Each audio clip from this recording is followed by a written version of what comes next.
treat and consider all matters that shall come under our deliberation in so just and faithful a manner as to promote thy honor and glory, and to advance the good of those whose interest thou hast committed to our charge, all which we ask in thy name, and for the sake of our Lord and Savior Jesus Christ. Amen. Amen. You may be seated.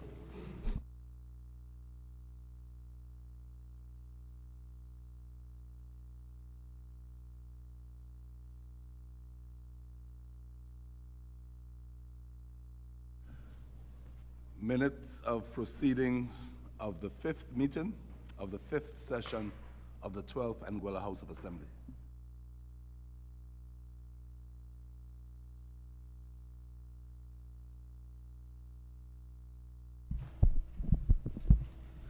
Can a member move that the minutes be confirmed as circulated?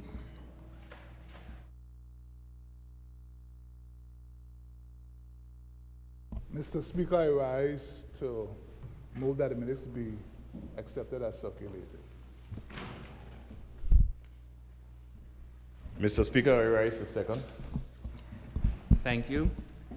It has been moved and seconded that the minutes of the fifth meeting of the fifth session of the 12th Anguilla House of Assembly confirm as circulated. Those in favor say aye. Aye. Those against say no. Ayes have it. Oath of allegiance to new members, none. Announcements by the direction of the Speaker. Good morning, everyone. Just one quick announcement, just to make apologies for Madam Speaker as she is unable to attend today's sitting. Questions? None. Government statements on recent developments? None. Papers? None. Reports from committees? None. Petitions? None. Government notices? None. Private members' notices? None. Motions? Motion 5 of 2024, 5/12 HOA, Customs Duty and Tax Exemption Regulations 2024, RAPF Welfare Association. Member for Island Harbor is recognized. Thank you, Mr. Speaker. Mr. Speaker, I beg leave of the House that since the two motions are similar, that we read the motion once and then the two different entities separately. That is fine. Is that? You can just go ahead. Thank you very much, Mr. Speaker. And good morning to you and to the members of the House, the clerk and staff, to those in the gallery, and to Anguillians listening and watching. Mr. Speaker, I beg to move the Customs Duty and Tax Exemption Motion 5/2024-512 HOA Regulations 2024. The resolution made by the House of Assembly under Section 77, subsection 1 of the Customs Act, Revised Statutes of Anguilla, Chapter C 169, and Section 3 of the Excise Tax Amendment Act 2020 was proposed and seconded in the House of Assembly on the 17th day of December 2024, and that whereas a certificate of good standing that had not expired or been canceled was produced to the Minister of Finance in relation to the importers, be it resolved that under the powers contained in Section 77, subsection 1 of the Customs Act, Revised Statutes of Anguilla, Chapter 169, and Section 3 of the Excise Tax Amendment Act 2020, the House of Assembly exempts from customs duty and excise tax the goods imported into Anguilla specified in the Schedule 1. Following conditions apply in respect of all goods exempted by virtue of this resolution. A, the goods shall not within 5 years of the date of importation be sold, exchanged, given away, or applied to any use other than the use specified in the schedule. B, on the expiry of 6 months from the date of importation in each successive 6-month period within the 5-year period after the date of importation, the importer shall certify to the Controller of Customs in a form acceptable to the Controller of Customs that he has complied with the conditions set out in paragraph A. C, upon demand made by a customs officer, the goods exempted under this resolution shall be produced or otherwise accounted for to the customs officer. D, in accordance with the Customs Administrative Cost Recovery Act, Revised Statutes of Anguilla, Chapter 170. At the time of import, the importer shall pay the customs administrative charge at the rate specified in the schedule.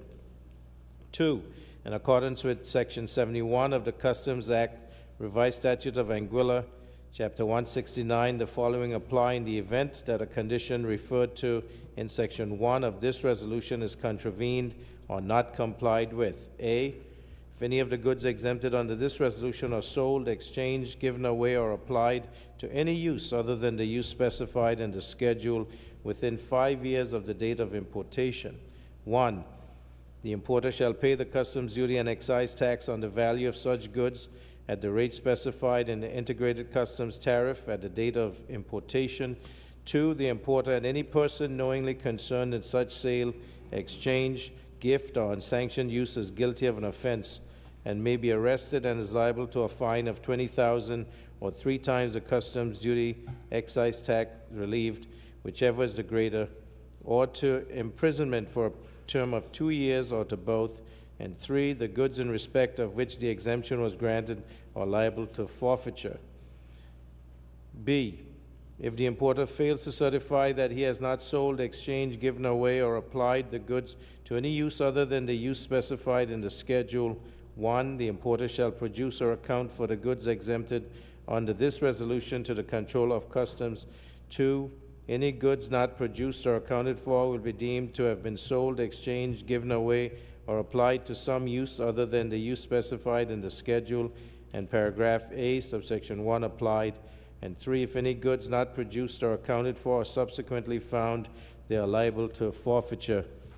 C, if the importer fails to produce or account for the goods exempted under this resolution upon demand by a customs officer, 1, the importer and any person knowingly concerned in such failure are guilty of an offense and may be arrested and are liable to a fine of $20,000 or 3 times the value of the goods, whichever is the greater, or to imprisonment for a term of 2 years or to both. And 2, if any goods not produced or accounted for are subsequently found, they are liable to forfeiture. D, if the importer fails to pay the customs administrative fee at the rate specified in the schedule at the expiry of 30 days from the date of delivery of a demand for payment made by the Controller of Customs, or such longer period as may be designated by the Controller of Customs, 1, the importer shall pay the customs duty and the excise tax on the value of such goods at the rate specified in the integrated customs tariff at the date of importation. 2, the importer and any person knowingly concerned in such failure are guilty of an offense and may be arrested and are liable to a fine of $20,000 or 3 times the value of the goods, whichever is the greater, or to imprisonment for a term of 2 years or to both. And 3, the goods exempted under this resolution are liable to forfeiture.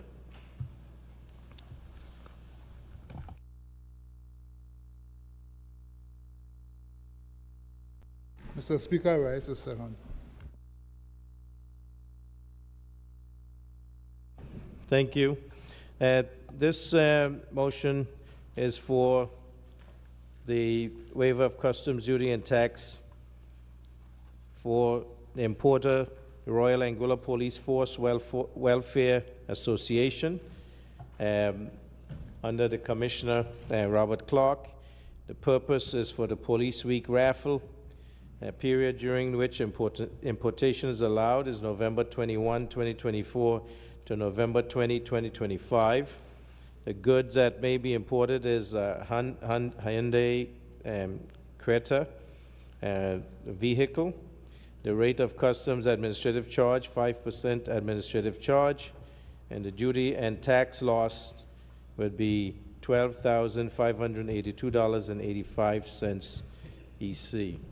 Mr. Speaker, annually, the Police Welfare Association has a raffle during Police Week, which comes up in January, and this is to allow them to import a vehicle, which is the second prize for the raffle.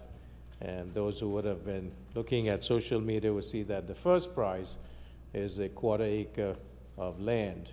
So I hope that persons will buy their raffle tickets, that $25 US per ticket, and support the Police Welfare Association, because they certainly continue to take care of us and have kept us safe, and now we should ensure that we support them throughout Police Week and support them throughout the year, but certainly during Police Week we should show appreciation. So I ask Council at the House of Assembly to consider this, and I ask for the positive approval. Thank you. Thank you, Member. I now invite debate on this motion.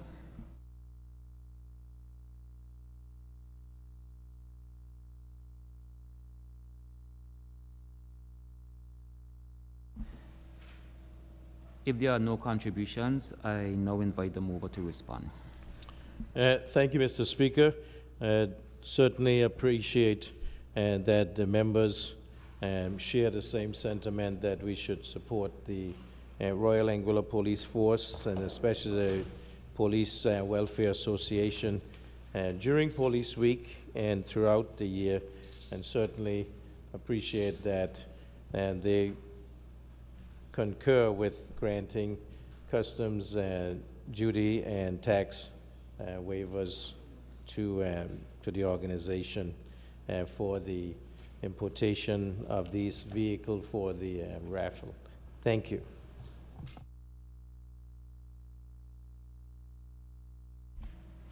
It has been moved and seconded that motion 5/2024-5/12 HOA becomes a resolution of the Assembly. Those in favor say aye. Aye. Those against say no. The ayes have it. Motion 6 of 2024, 5/12 HOA, Customs Duty and Tax Exemption. Motion 6 of 2024 for Anguilla Sand and Salt, Joseph Hooliger. Member for Island Harbor is recognized. Thank you, Mr. Speaker. Mr. Speaker, Customs Duty and Tax Exemption, I beg to move motion 6/24-5/12 HOA Regulations 2024.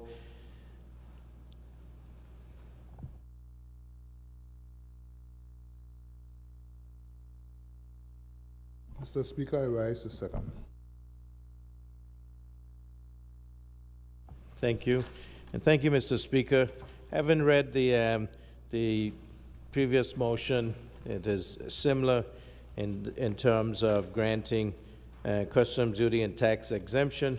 In this case, this is for Anguilla Sand and Salts, and Mr. Joseph Hooliger of South Hill, whom we know is very innovative, a young man who has, gone into creating the different salts, which are infused with different flavors.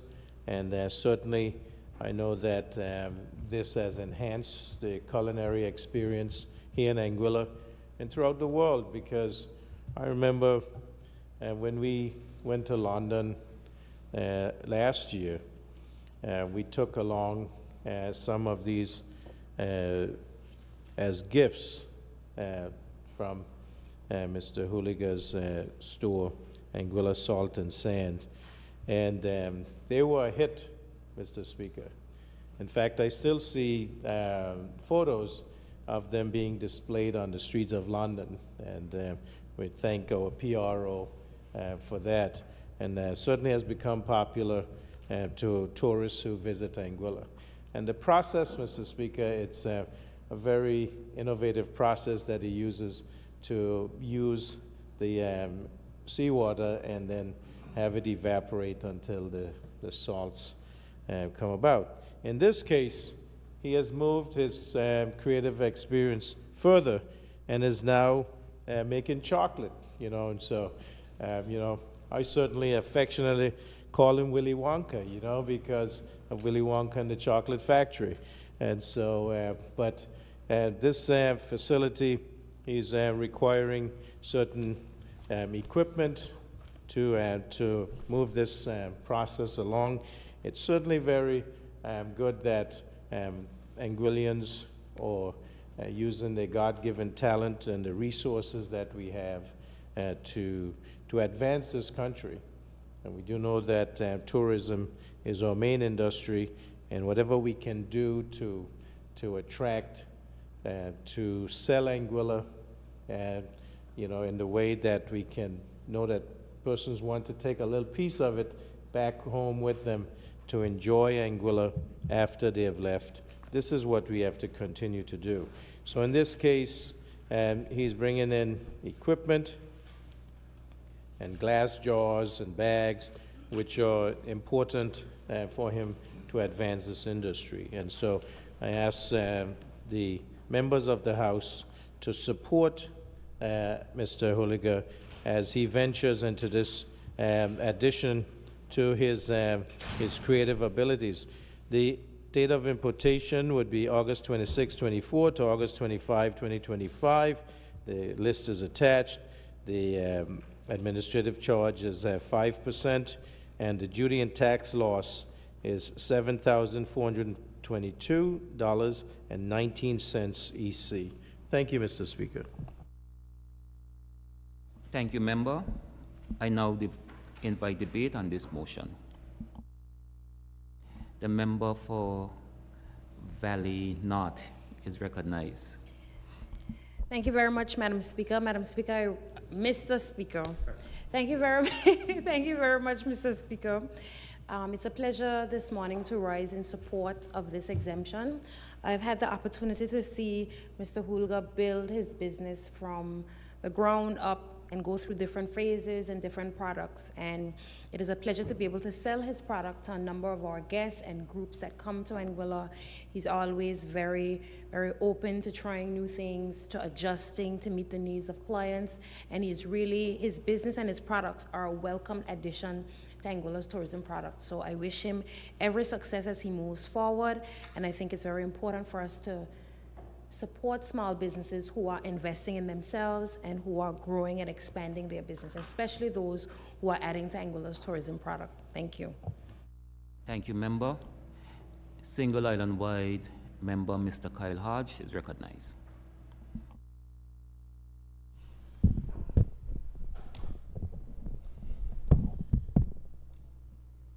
Sorry.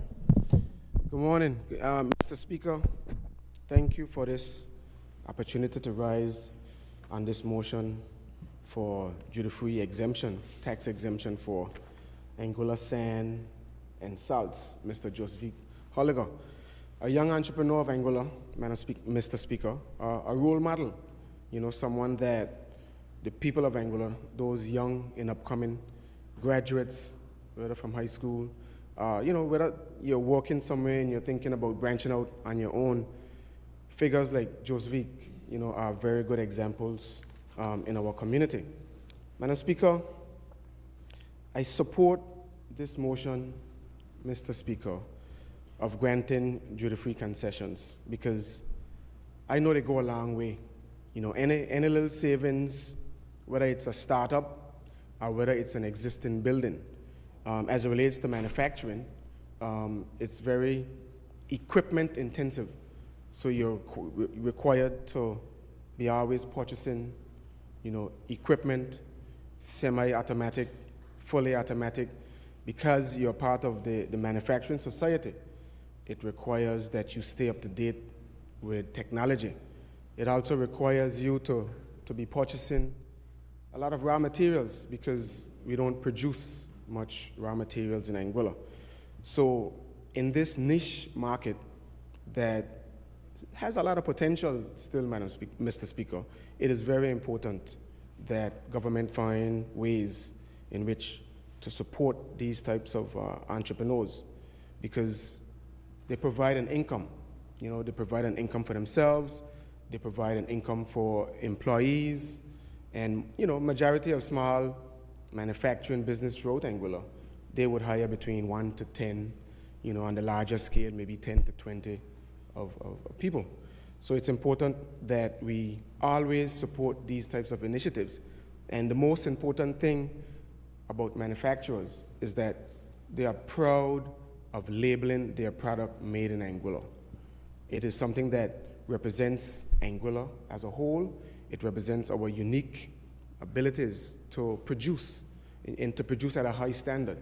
And I have no doubt that Mr. Holliger will continue to produce his salts and chocolates at the highest standard possible.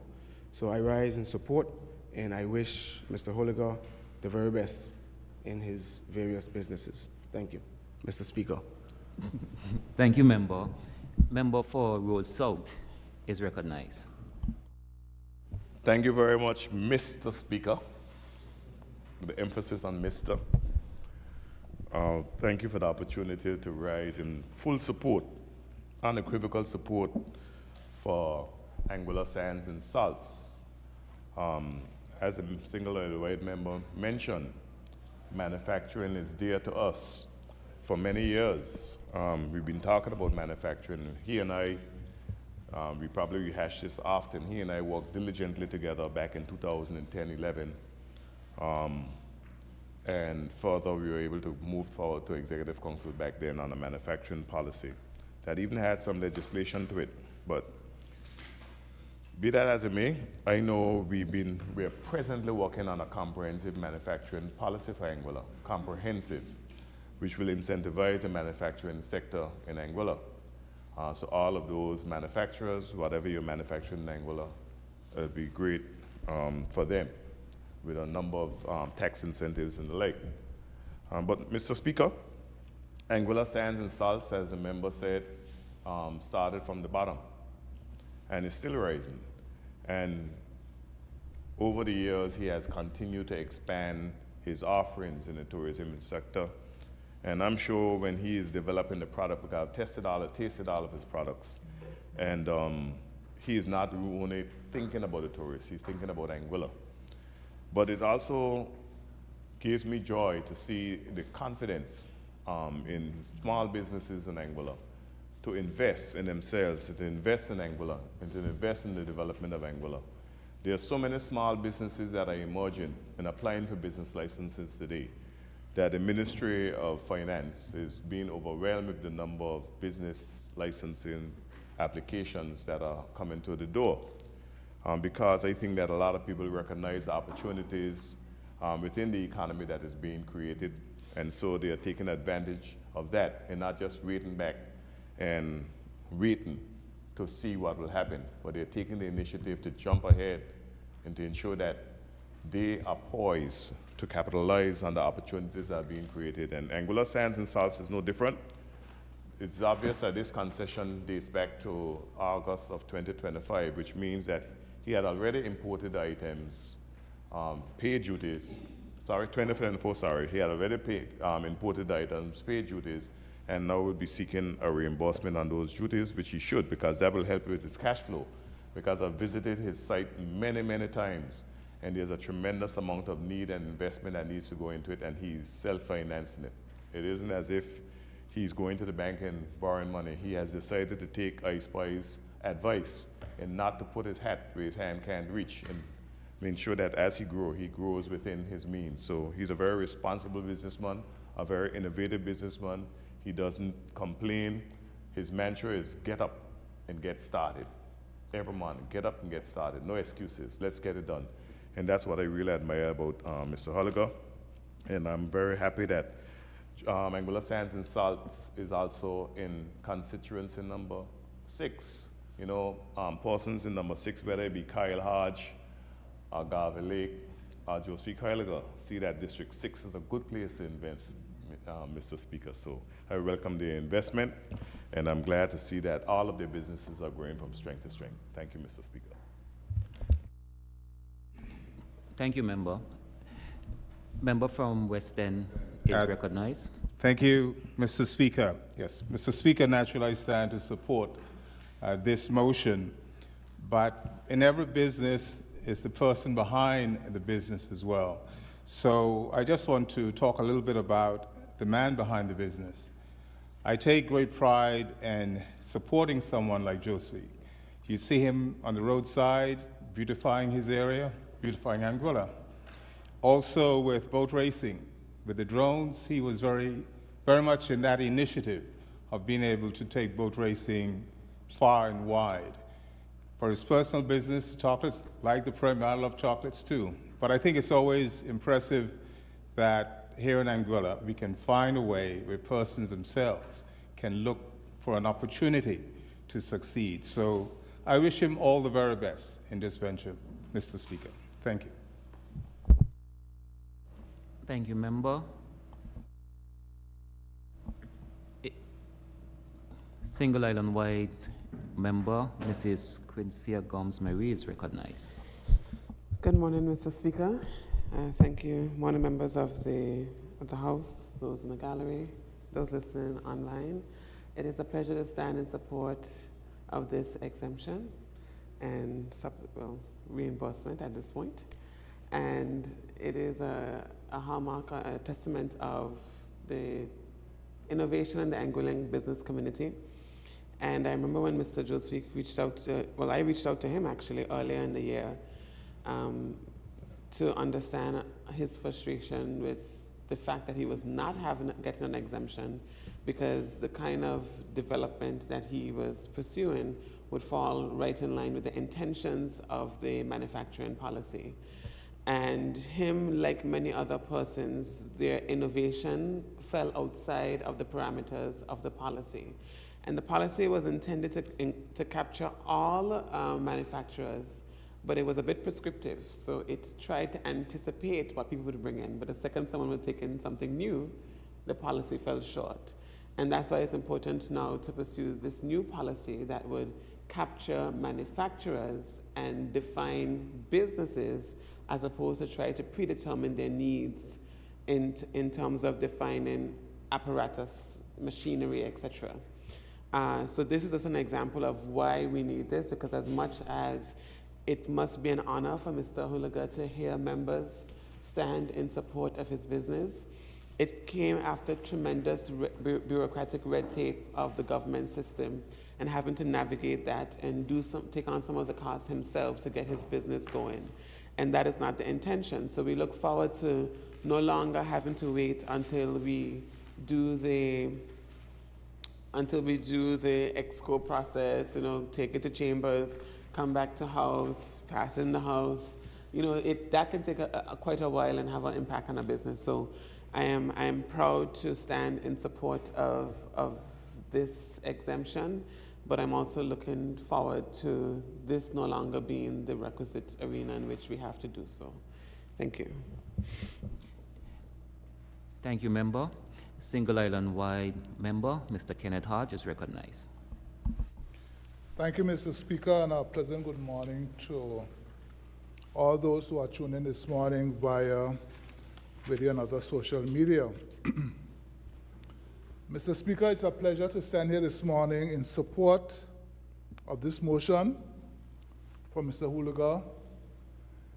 Mr. Speaker, it is noteworthy that he is exemplifying the entrepreneurial spirit that is so evident in Anguillians over the years, that he is utilizing his initiative in moving in new and uncharted directions, Mr. Speaker.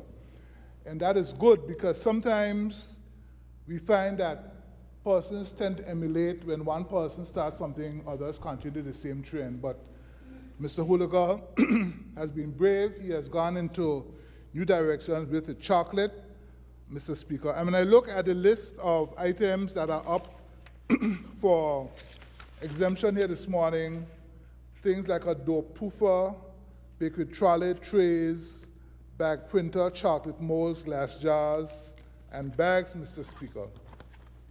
It is really showing us that he has serious intent for his business.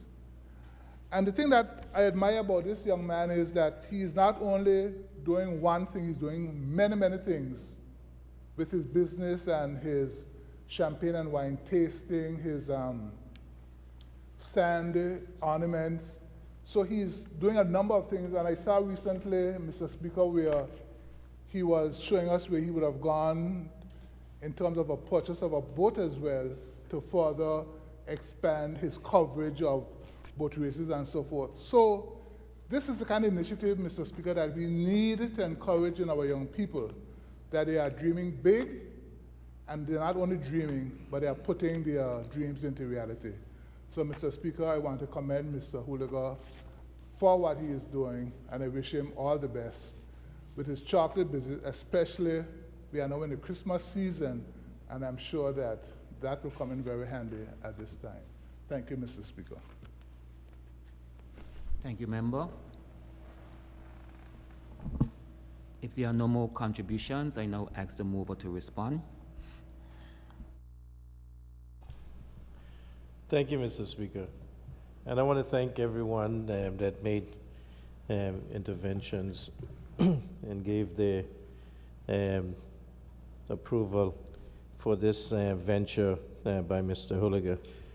Certainly, as the Single Island Wide member, Mrs. Quincy Gomes-Marie said, you know, we don't want manufacturers to have to go through this process every time they want to do that. And so the manufacturing policy, which is being worked on right now in the Ministry of Economic Development and Ministry of Finance, will cover these entities so that the manufacturers can know that this administration supports them in terms of incentives, customs duty concessions, and the GST. There's no GST on manufacturers, Mr. Speaker.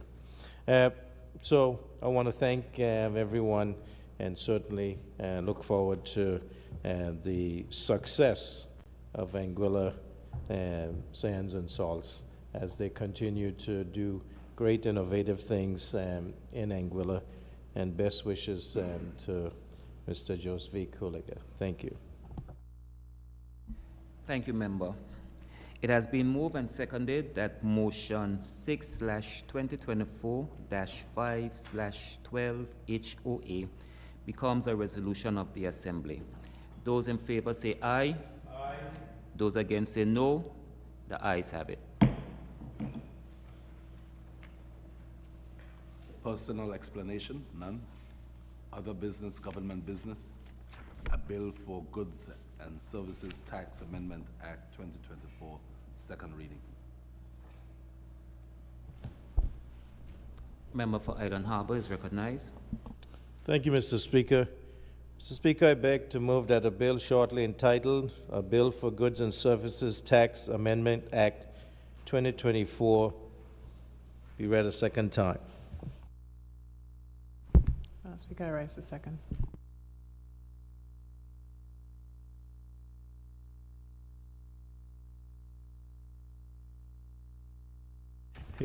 Thank you, member. Mr. Speaker, I hope that your masculinity is not bruised by these infractions. Certainly, it just shows the respect and prominence we have for Madam Speaker, and hope she's doing well wherever she is today. Mr. Speaker, I'd like to acknowledge the presence in the gallery of one of our senior drafting persons from the AG Chambers, Ms. Serena Connor, because I think that, oh, there's Carrie, yes, and there's Carrie Horsford. Yeah, see, I just put on my glasses and now I can see her. But Mr. Speaker, without them, we could not be here today, because they have been stalwarts in getting these, the bills, getting the motions all formatted, drafted, and you know, even if we have to change one word and stuff, that has to be done. They have to make sure it fits right. And then they have to look at all the other information to make sure that we're not, you know, stepping on any other laws that there are and acts. I also like to acknowledge the presence of the Controller of Inland Revenue, Mr. Lonnie Hobson, and the gallery. And it certainly has been good working with these dedicated public servants who give of their all. And, you know, there are no specific hours that they work. There's no 8 to 4, 8 to 5 in the public service. They work 24/7. And sometimes we can call them within that time span when others are sleeping, and they do the work for the people of Anguilla. So I'm happy to say that they're doing a great job. Mr. Speaker, I stand here with the Goods and Services Tax Amendment Act 2024. Mr. Speaker, what this does is it removes GST from all food items that were not previously covered under the previous exemptions, and zero-rated essential food items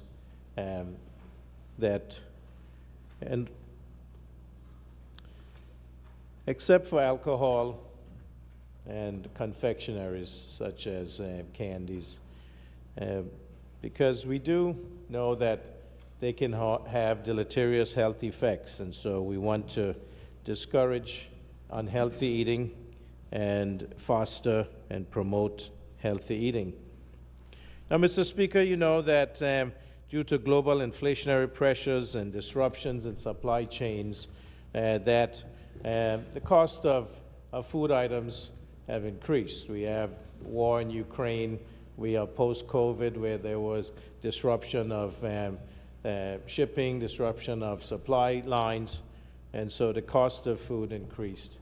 And what we are doing here with this bill is to remove the taxes on all food items so that we can make it easier for persons, especially those in low-income households, to be able to eat healthy and without that concern. We certainly know that Executive Council approved the policy that these would be zero-rated, and that allows the cost to be decreased. I'd like to note here that there was a meeting held with the merchants by Inland Revenue Department and the Consumer Affairs Department on the 9th of December. And this was well attended. And I must say that the merchants were very helpful in their suggestions and also in listening to the discussions with the departments. And certainly they have decided to help with moving this along in quick manner, especially to get persons to see the effects of this bill before Christmas. And that, I think, we should be, giving them, the merchants, a round of applause. I also want to commend the Customs Department, Inland Revenue Department, Consumer Affairs Department for the hard work that they have put in to move this along, to get the simplified list together, to make sure that the tariffs are covered, that all the items are covered. And so they've been working day and night to make this happen, again, showing the dedication and hard work of the public service. But what we've noticed is that, the consumers, who are the people of Anguilla, that they want to see that when they enter the stores, that these decisions that are made are reflected in the price. And that's what we are hoping to see also. And I think that we've had a commitment from the merchants that attended the meeting on the 9th of December that that would be the plan, and they are now, as soon as this gets passed and approved, that they would be getting their point of sale systems set to show that. And one of the frameworks that is suggested for monitoring this, the removal of GST from food items, that there will be a system put in place through IRD and Consumer Affairs via regulations under the Distribution and Price of Goods Act. And certainly, this is to make sure that there's access to the systems so that it can be reflected and the objective ways of monitoring, evaluating how the cost savings are passed on. So this Goods and Services Tax Amendment Act 2024 essentially is that in the schedule, all food items except alcoholic beverages and confectionery will be zero rated for the goods and services tax. Thank you, Mr. Speaker.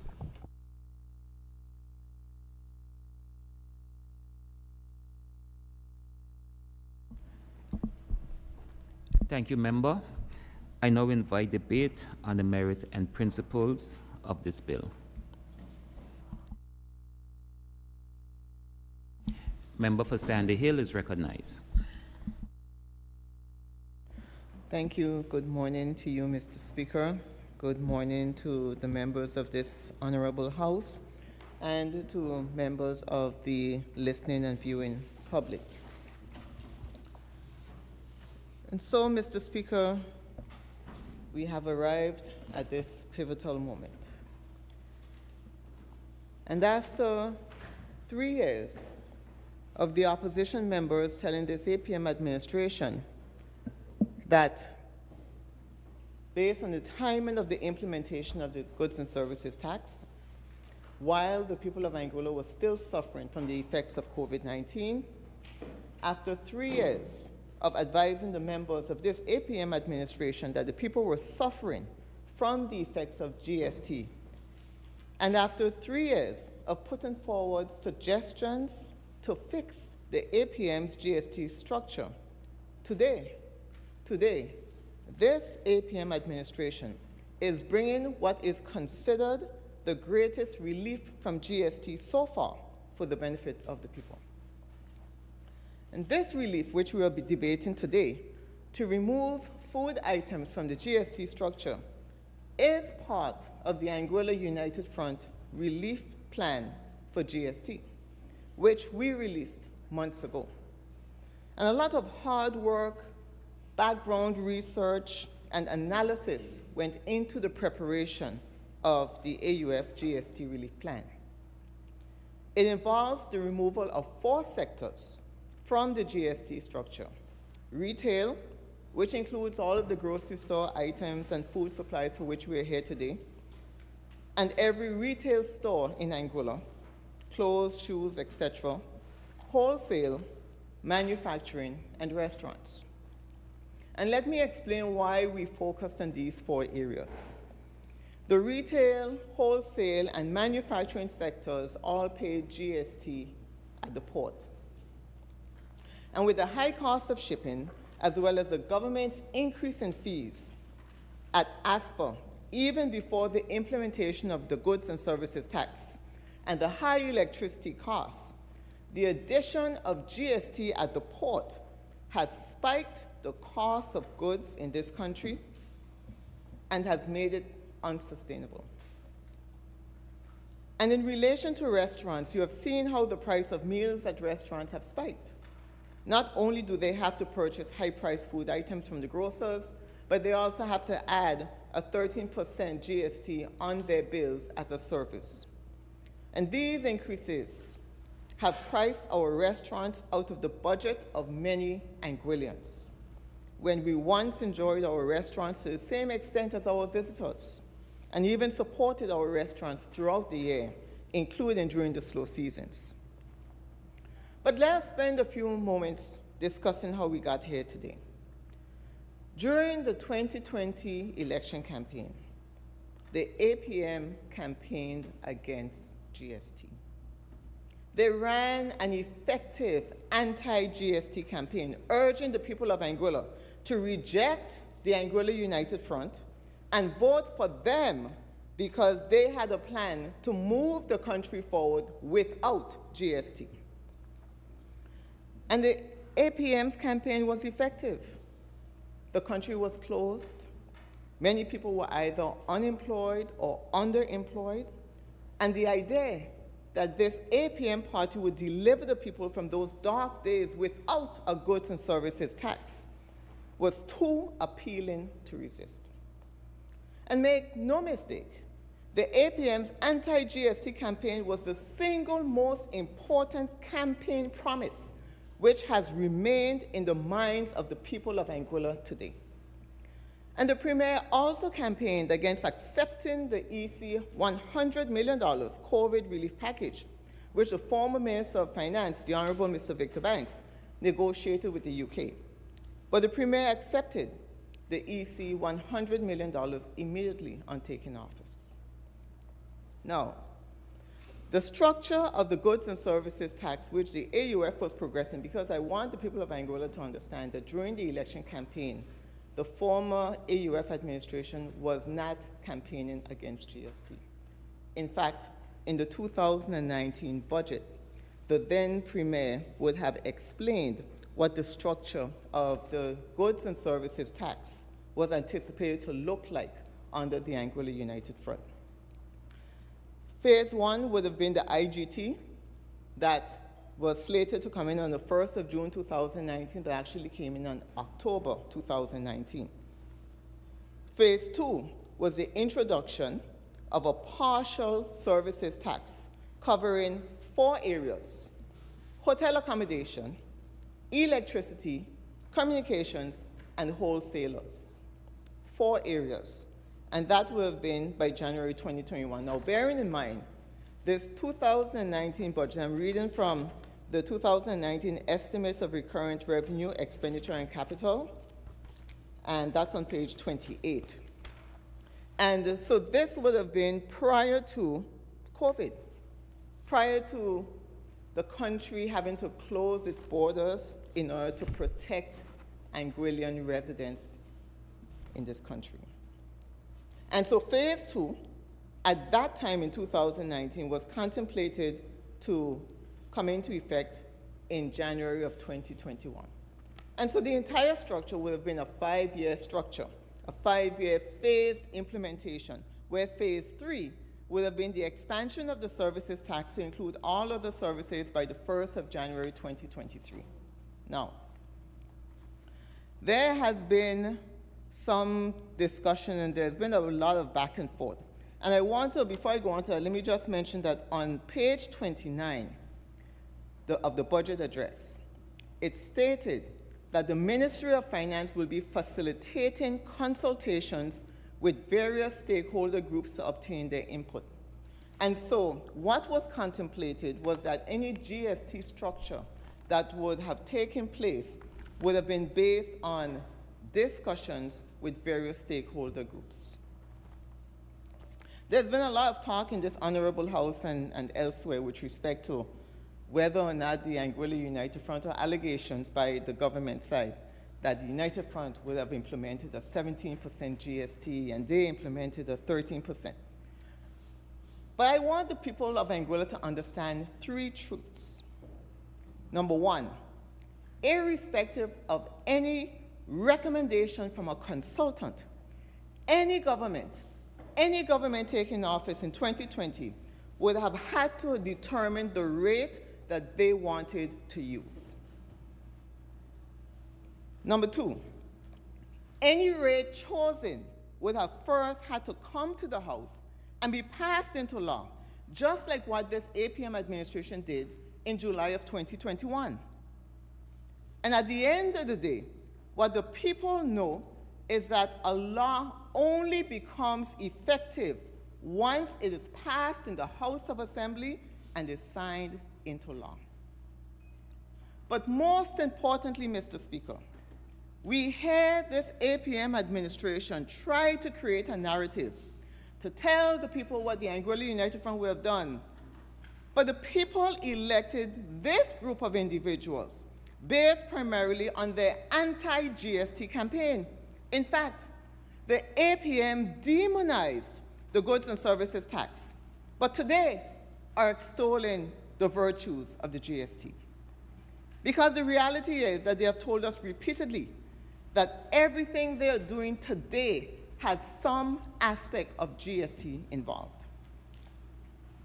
And the fact is, the reality is that the people of Anguilla did not vote for the APM to come into office to implement GST in any form whatsoever. They were elected to bring forward a plan that they said they had, supposedly without involving any GST. But what was this grand plan to move Anguilla forward without a goods and services tax?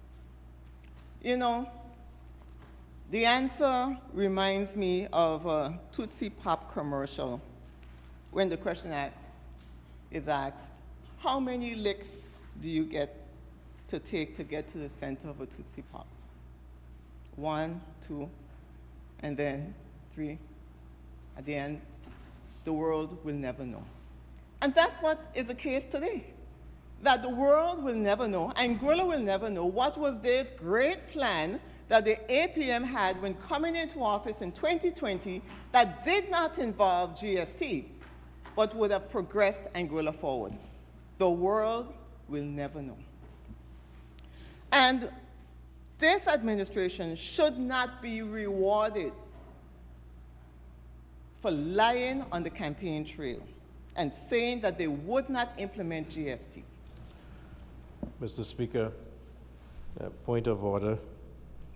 The minister is imputing improper motive by saying that we were lying on the campaign trail. Thank you, Member. Thank you, Mr. Speaker. Mr. Speaker, I'll continue.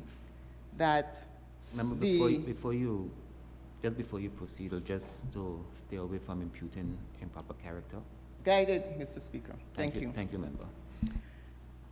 This APM administration should not be rewarded for campaigning against the goods and services tax in 2020 and then turn around and implement within 1 year of being elected to office. And I want the people of Anguilla to take a good, hard look at the members of this government and to decide for themselves whether you, the people of Anguilla, would have voted for these members of government had they told you that they were going to implement GST. So the question is, had this APM administration campaigned in 2020 and told you that they were going to implement GST just in a different form from the Anguilla United Front, would you have voted for them? That's the question that people need to ask for themselves.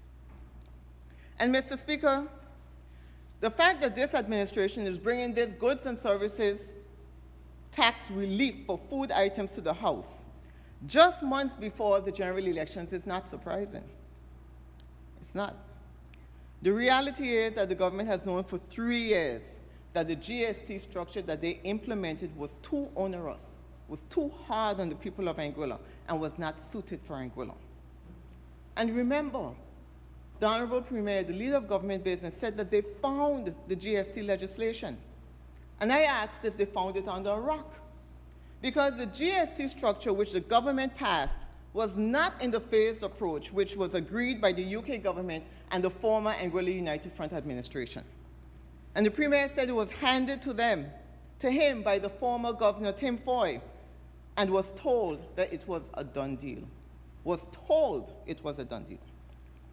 But it is curious that neither the Premier nor any of his team, all young, first-time elected, and the only the member for District 6, had any former political experience.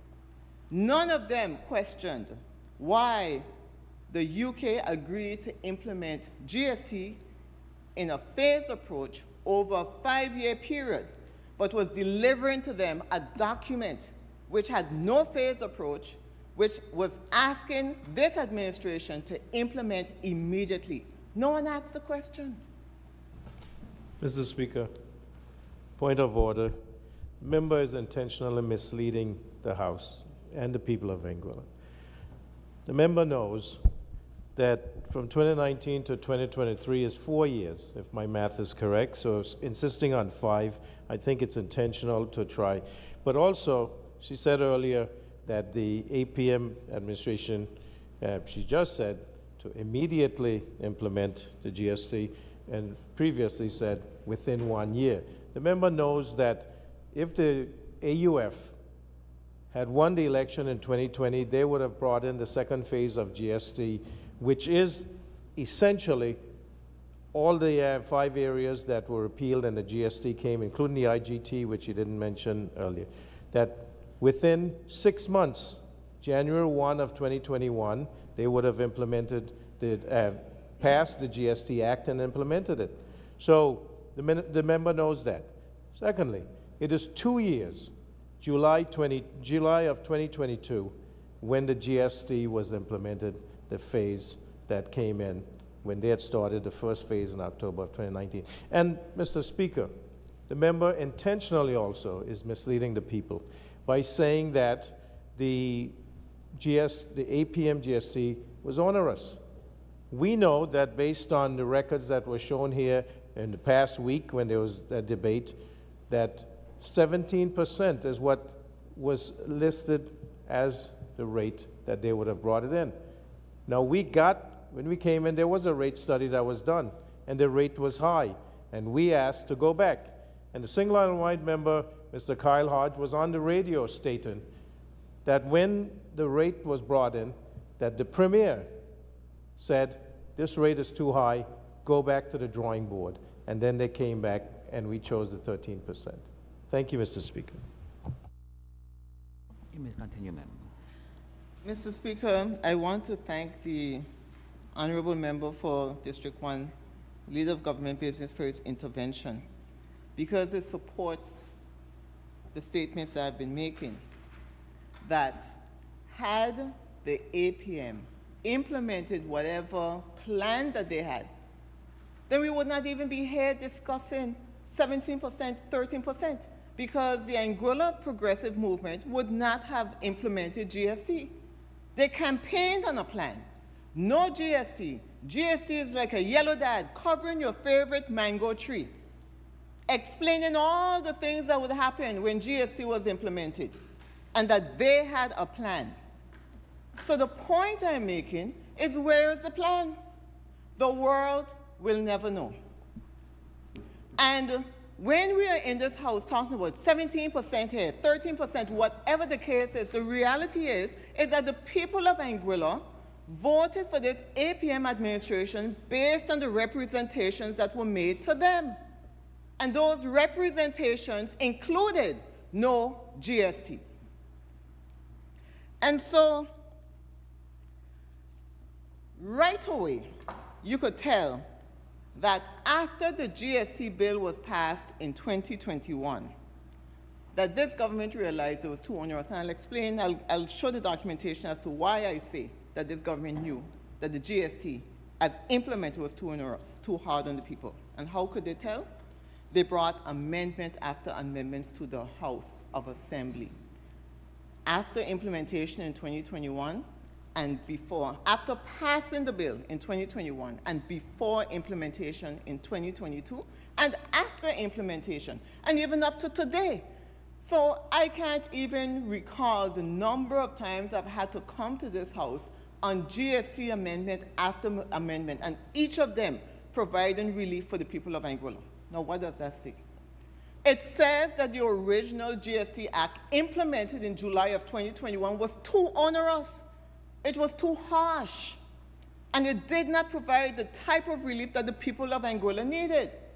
And so that's why they kept coming over and over. And again, we're coming to the House, and we never know, before elections there may be another amendments of GST that may come to the House before elections. We don't know. And the reality is, Mr. Speaker, that in July of 2021, when the Anguilla United Front, when the members of opposition opposed the passage of the GST bill, we said it was not the right time. We asked the question, why was it not in phases? That was number one, as was left as far back as July 2022, as evidenced in the MOU that was signed between the UK government and Anguilla. Why was it not in phases? That's number one. Number two, why implement at this point in time in July of 2021 when the rest of the world was providing relief for their people? And so in the UK, you were seeing where they were providing relief to individuals and to businesses. They were ensuring that their people continued to survive and their businesses were able to make it through those difficult times. In July of 2021, while we in Anguilla was passing a broad-based tax on the people of Anguilla, when we were still suffering from the effects of COVID. And that's why the members of the opposition opposed the passage of the GST bill in 2021, because it was not the right time. There needed to have been further discussions, negotiations, and pushback with the UK government. And up until passage of the implementation of GST in 2022, we objected because we said, look, there is still time. You can still go back. Passage is, the implementation is July of 2022. You have the opportunity to go back to the UK government and renegotiate and say, look, this is not the right time for the people of Anguilla. Because we don't have a safety net here. We don't print money in Anguilla. And coming out of all of the external and internal shocks, going as far back as 2008, 2009, the worldwide economic downturn, the banking resolution in 2016, Hurricane Irma in 2017, and then COVID in 2020, my God.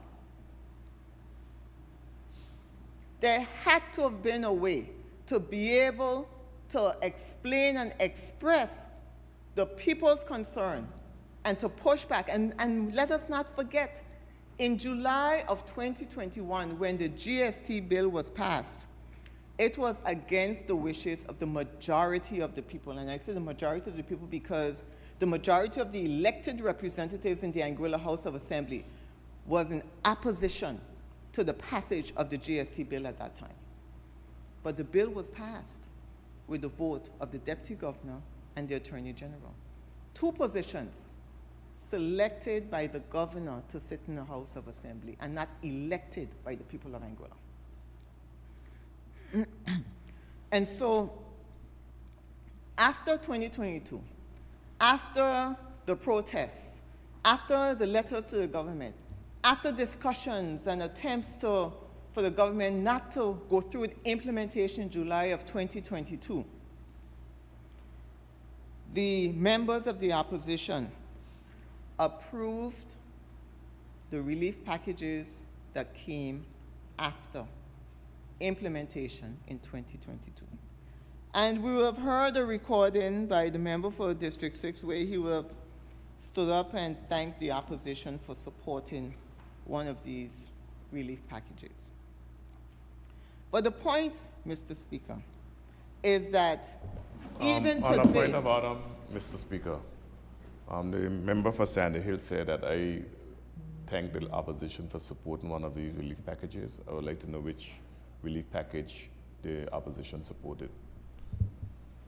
Member, can you be specific about? I can't recall which one, but it was in relation to the GST. Like I said, there were so many of them that came to the House that I can't recall, but I'll get that information very shortly.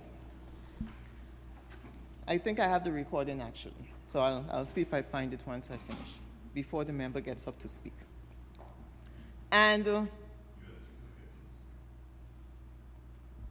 I don't think you can help it. Easy, man. Keep it Mr. down, Speaker. member. No shouting across the halls. Mr. Speaker, the reason why the members of the opposition supported the amendments that were being passed after implementation in July of 2022 was because we recognized that the people still needed further relief. But in addition to that, from the very beginning, we have been providing suggestions to the government of the day. We spoke about removing accommodation tax from the hotel sector, from the GST structure, because that involves the claim back, whereas the monies are being collected from the visitors to Anguilla. And so we were saying that it should not be a claim back it should not be part of the claim back structure. We spoke about removing GST at the port, and today we still hold that position. We spoke about removing GST from Anglec and from the bulk water supply companies. And so the members of the opposition were not only expressing our disagreement for the manner in which GST was implemented and the extent to which it was implemented, but we were also providing suggestions to make an ease. And all of these suggestions and more, I can go into my archives and show when and where the opposition made these suggestions. But they fell on the deaf ears of this APM administration. And this is not the first time that recommendations from the opposition members fell on deaf ears. In 2021, we asked this government not to implement the bulk petroleum levy increase. And I have here an Anguillian article from the Anguillian dated the 1st of February 2021. And the heading is Bulk Petroleum Companies to Pay Higher Fixed Fees Concerned Costs May Pass Down to Consumers. Now, it's a very thorough article because it outlines the fact that for about 5 years, there was a proposal to increase the bulk petroleum levy that remained on the books and was never implemented.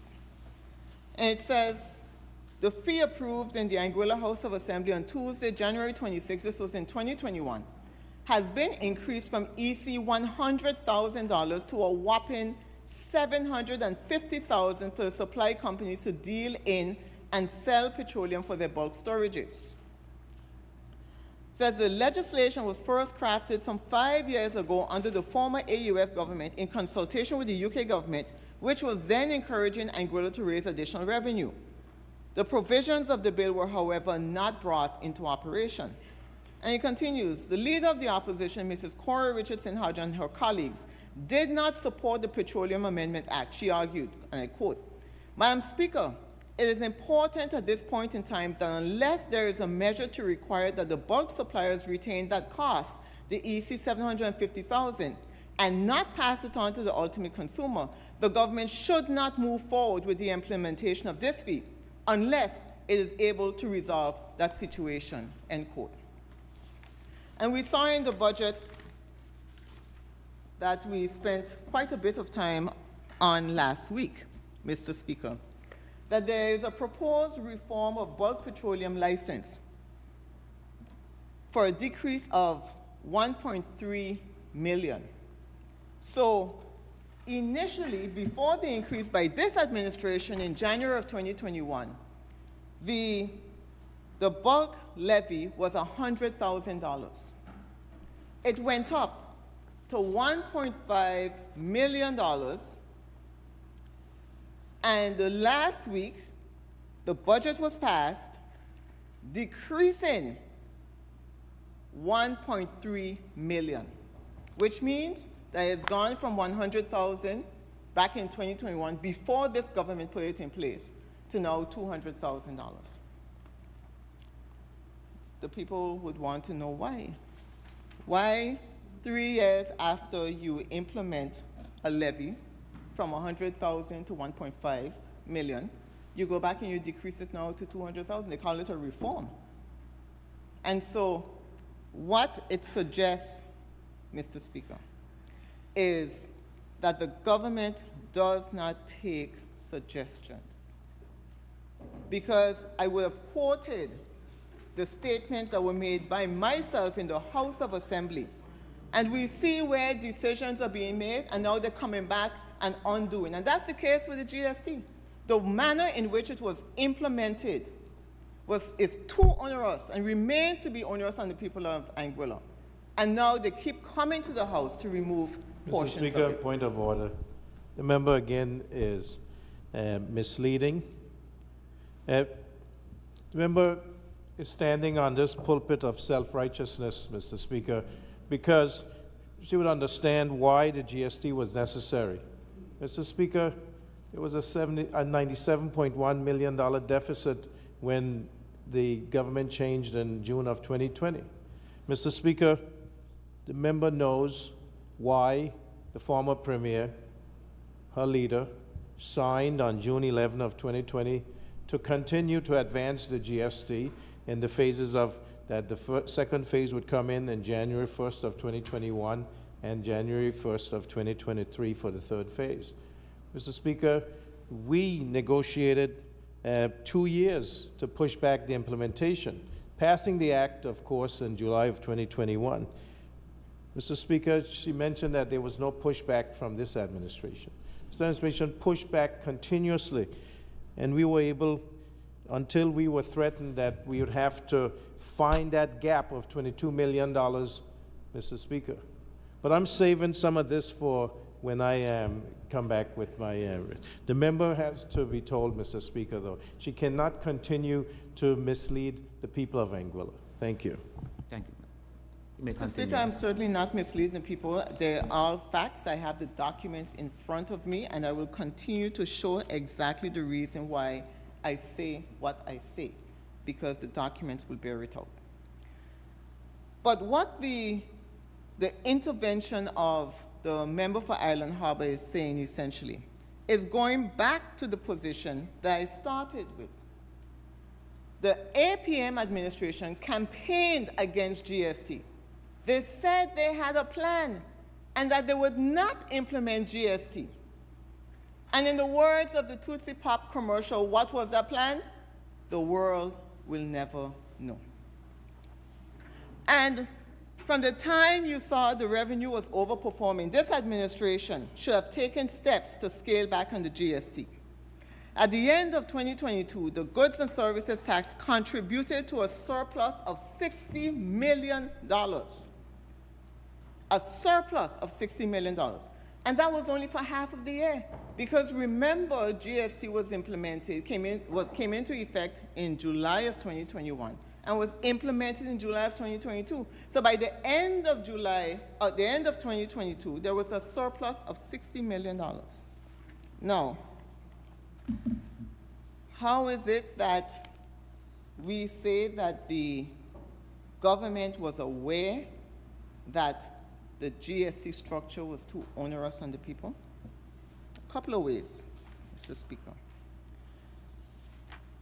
In the 2022 budget address delivered by the member for Island Harbor, on page 4, the member talks about what he inherited. He says, Madam Speaker, we inherited a contracted economy. And this is in 2022. Remember, the GST was implemented in July of 2022. We inherited a contracted economy with rising inflation due to increased costs of food, supplies, shipping, and fuel. This goes as far back as 2022, where the government of the day is acknowledging that there has been increase of costs in food, supplies, shipping, and fuel. And then the EXCO memo, dated the 17th of November, 2022, which talks about approval of cost of living support measures. And it says, Council noted that cost of living support measures were previously agreed, and this is EXCO minute 22 of 362 for those who are taking notes. Given the continuing cost of living crisis, I'll repeat, this is in November of 2022.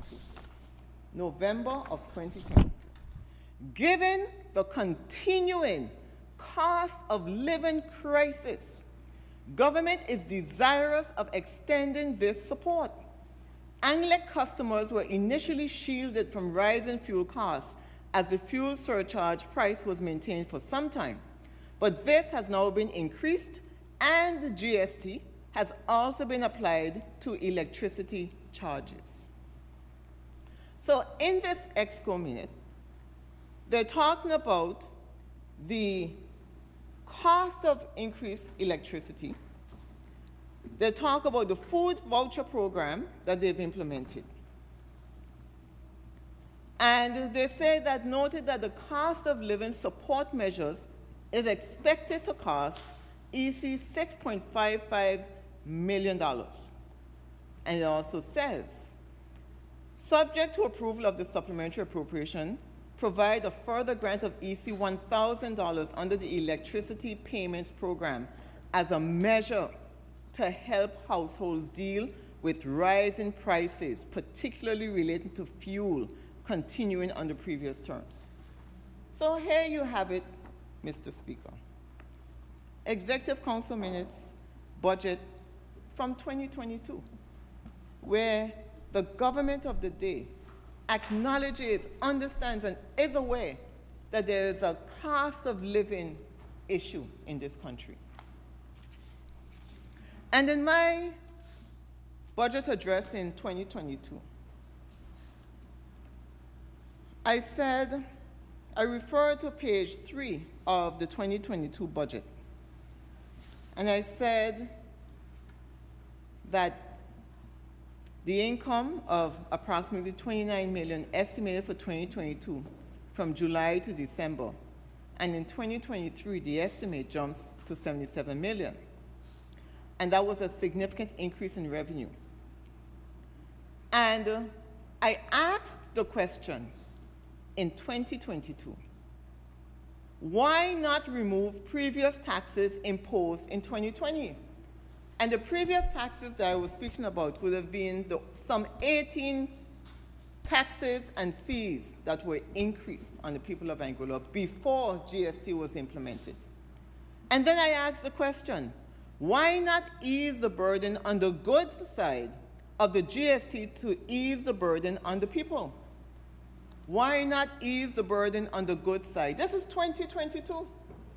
And it's a good thing I make detailed notes of what I'm saying, because I can go back to this and talk about 2 years ago, talking about easing the burden of the people of Anguilla by removing GST from the goods side.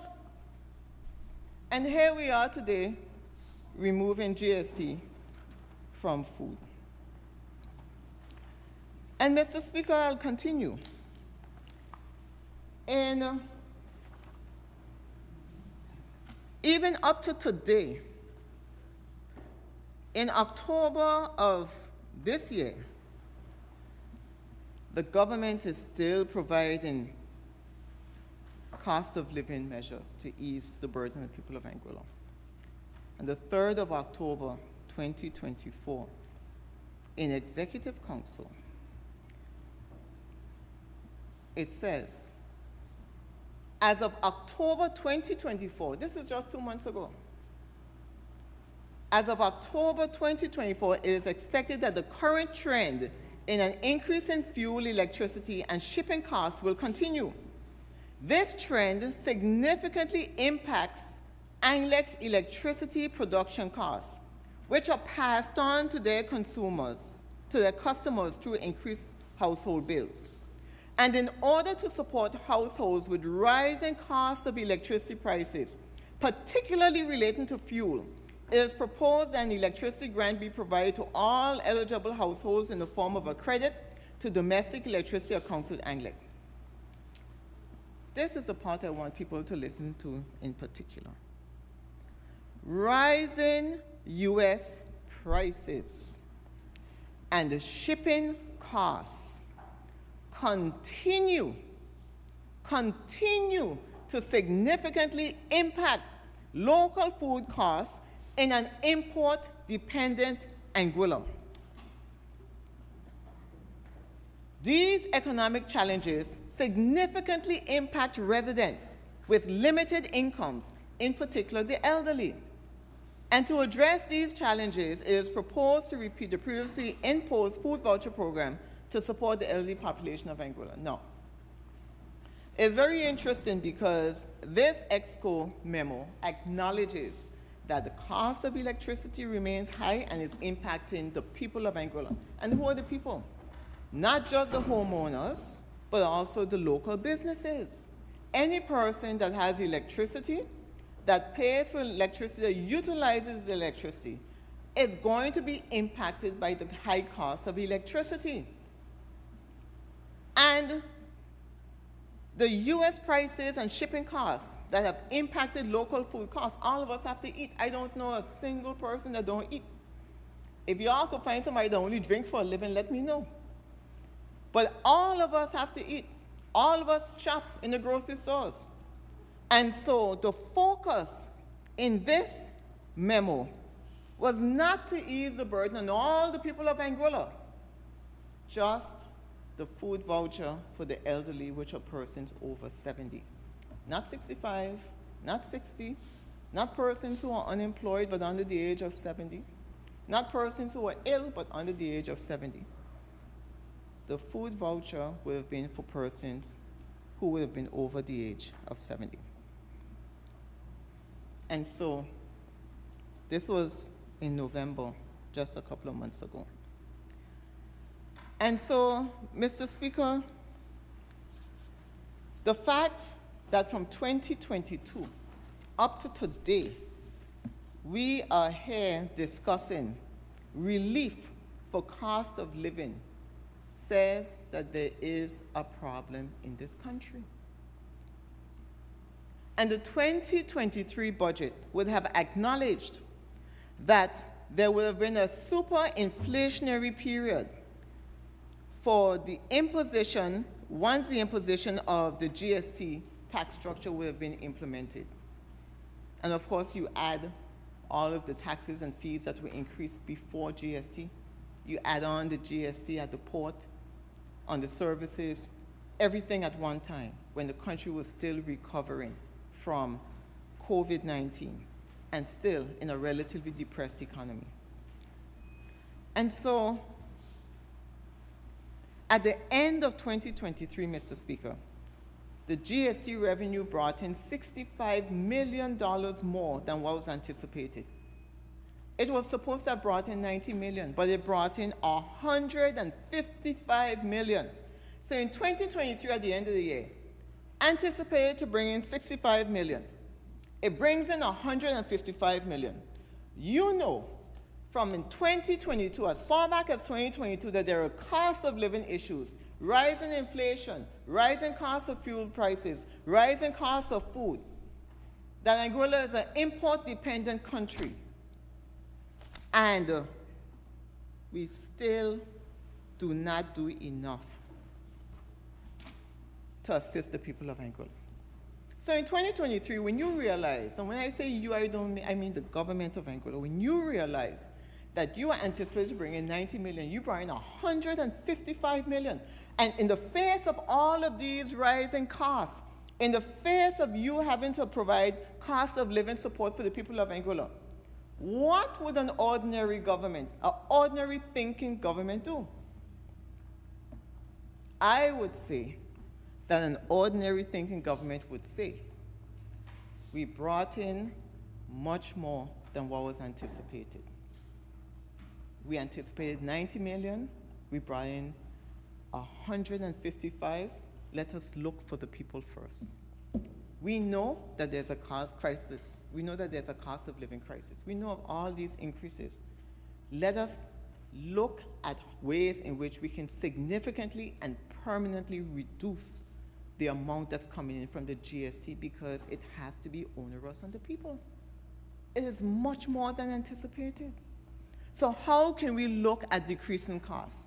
So at the end of 2023, a proposal like this that's coming to the House today would have been ideal. It would have been fantastic at the end of 2023 and not in December of 2024.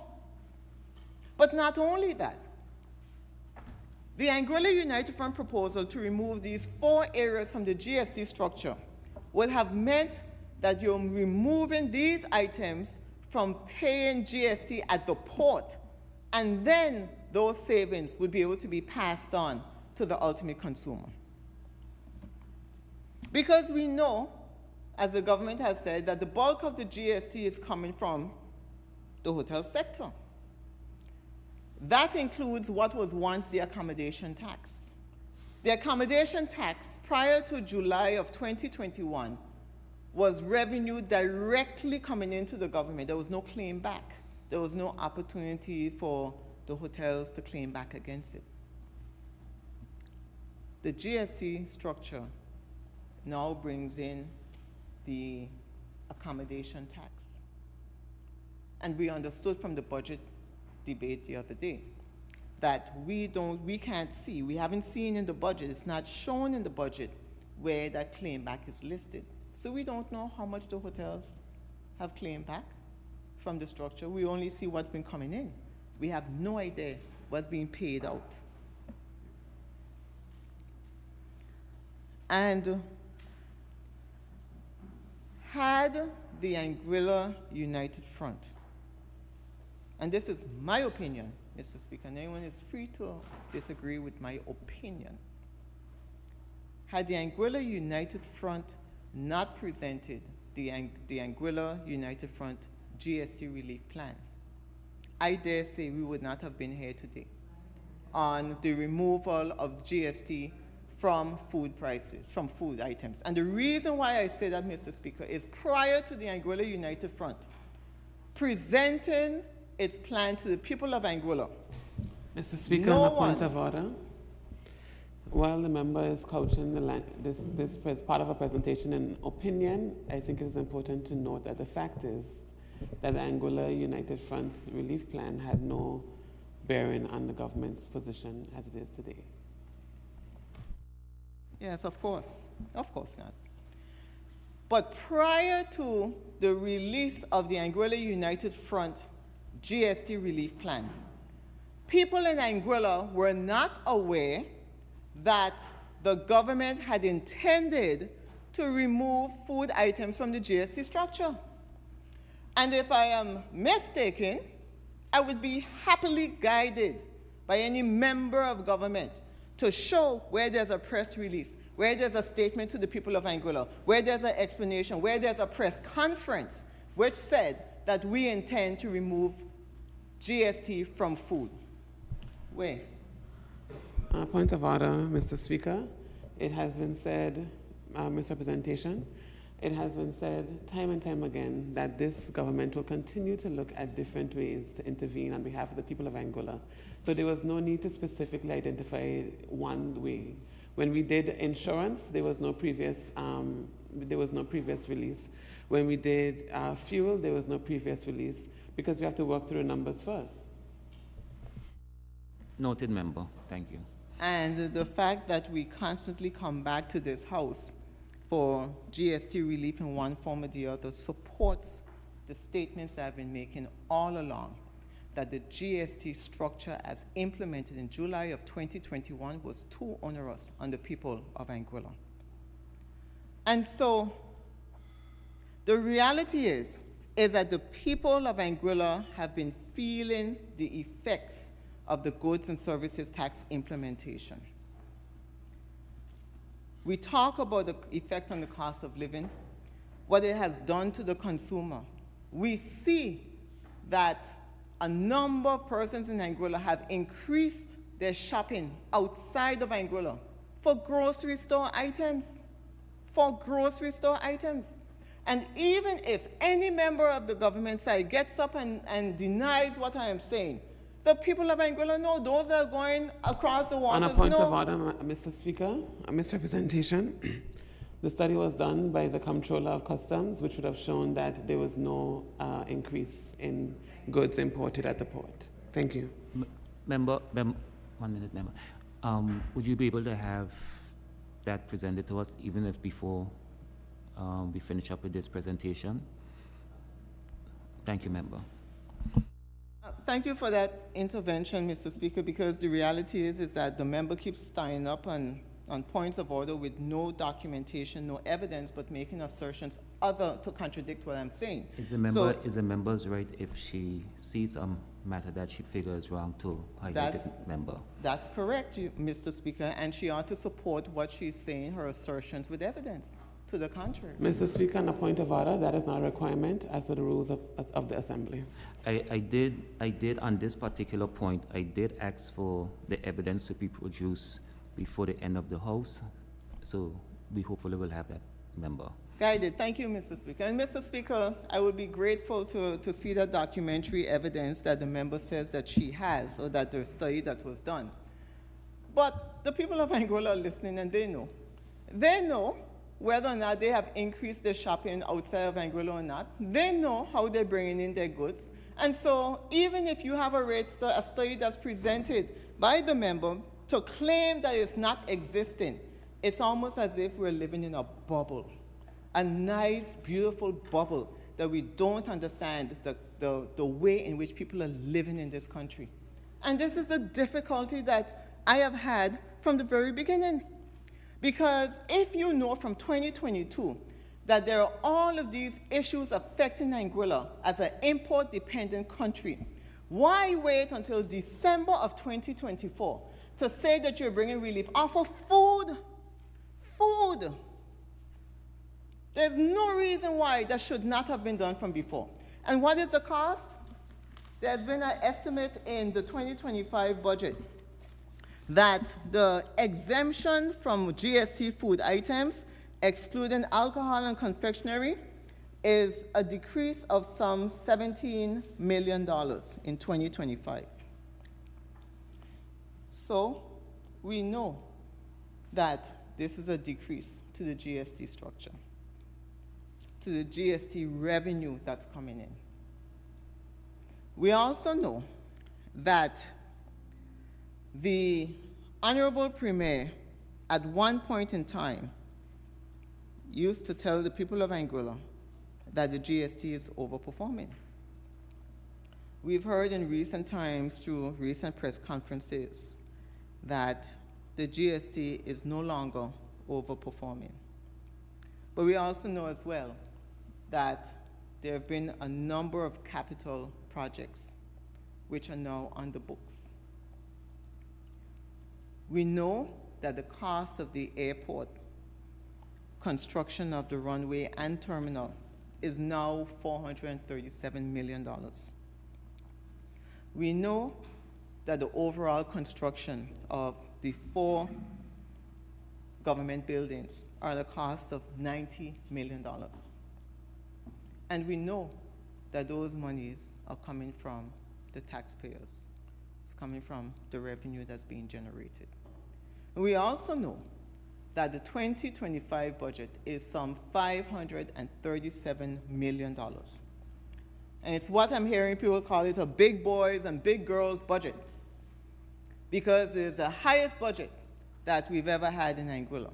And yes, of course, there are some important aspects that are in that budget that are necessary, that any government sitting in office today would have to follow through on.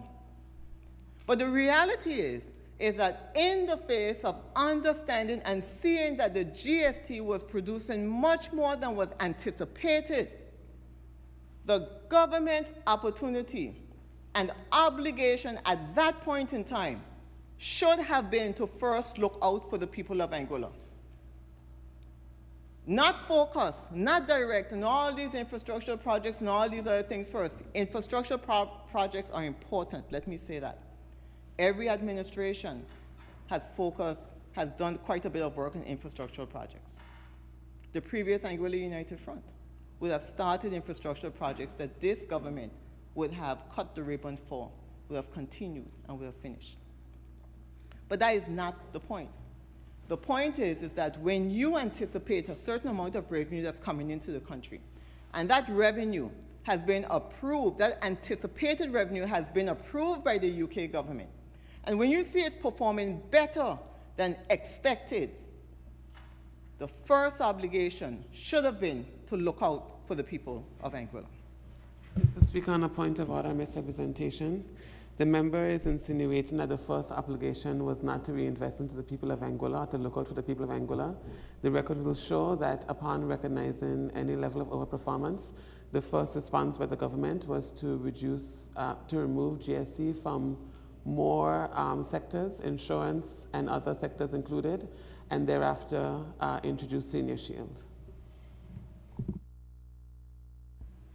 Mr. Speaker,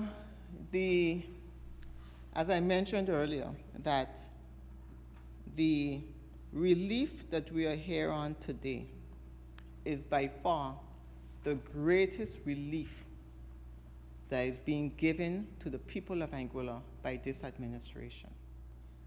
And I say that because not everyone has a car, not everyone has a house. So not everyone would have obtained that relief from insurance. But every single person, every living person eats. They need food to survive.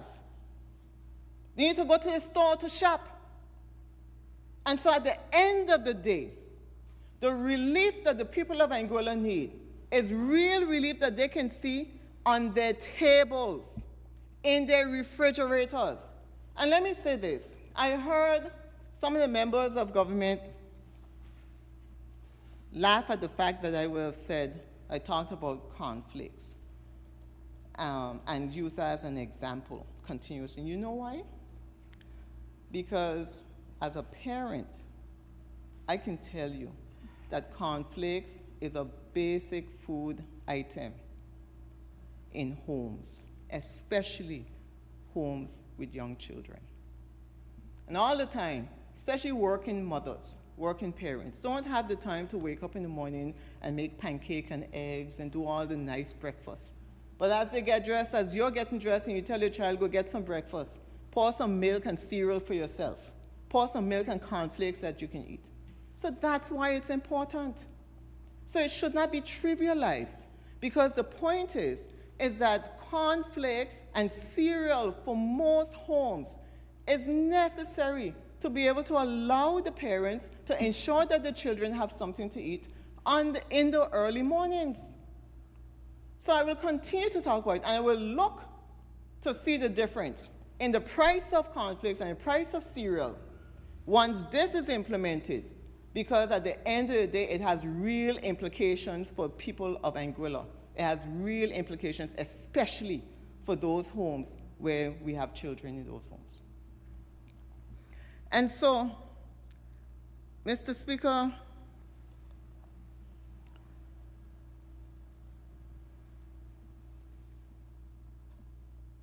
the question that I have, and mind you, I am happy that this relief is coming, and I say that it doesn't go far enough, because we still stand by the Anguilla United Front GST Relief Plan. We think that it's necessary to help individuals and local businesses, and this simply does not go far enough. It is good, it doesn't go far enough. And the question that will remain to be seen is whether, with the increase in costs, the increase in fuel, the increase in the imports that are coming from the US, whether or not we're going to see the real impacts. And the increase in the high electricity costs. Because you bring in a container, and the container have food items, but you're paying for the cost of shipping, which we have seen from all of the government documents has increased, which is they have acknowledged that it's increased. Paying for the cost of high electricity, and you're paying for transportation, which has been increased as well. And so by the time it gets on the shelves, it remains to be seen. On a point of order, Mr. Speaker, I think it's important for the record to show that conflicts never attracted GST. Member, before you go, member, do you have the list, the approved list on hand to show us? Mr. Again, Speaker? just Yes, you can sir. wait, one second, member. You can always bring it up in your presentation if you're planning on presenting. Well, Mr. Speaker, I think it was presented here as a package due to GST. But I do want to present to you, Honorable Speaker, that conflicts was amongst the things that the opposition did not vote for when the exemptions came around the first time. Yeah, Mr. Speaker, I appreciate the member trying to intervene while I'm speaking, and that's her. Mr. That's Speaker, her preference. please ask the member to retract that because I have a right to a point of order. Member from Sandy Hill, while the member is on her feet. Member, you can continue. The goods and services tax regulation of 2022. Point of order, Mr. Speaker. Before you the just member asked continues. Members, No, members, Mr. Speaker, members, no. members, Let me no. say Members. that the member is Speaker. misrepresenting my position. Members, Mr. there's no need for Speaker, this. Members, the just member let me. is misrepresenting my position. I never said that Member. cornflakes had GST on Member it. for And Sandy everyone Hill. can go back and say what I Member said for is I'm Sandy talking Hill. about the Member for high S- cost of GST Member of for Sandy, cornflakes. member for Sandy Hill, there is no, first of all, there's no need for us to be shouting.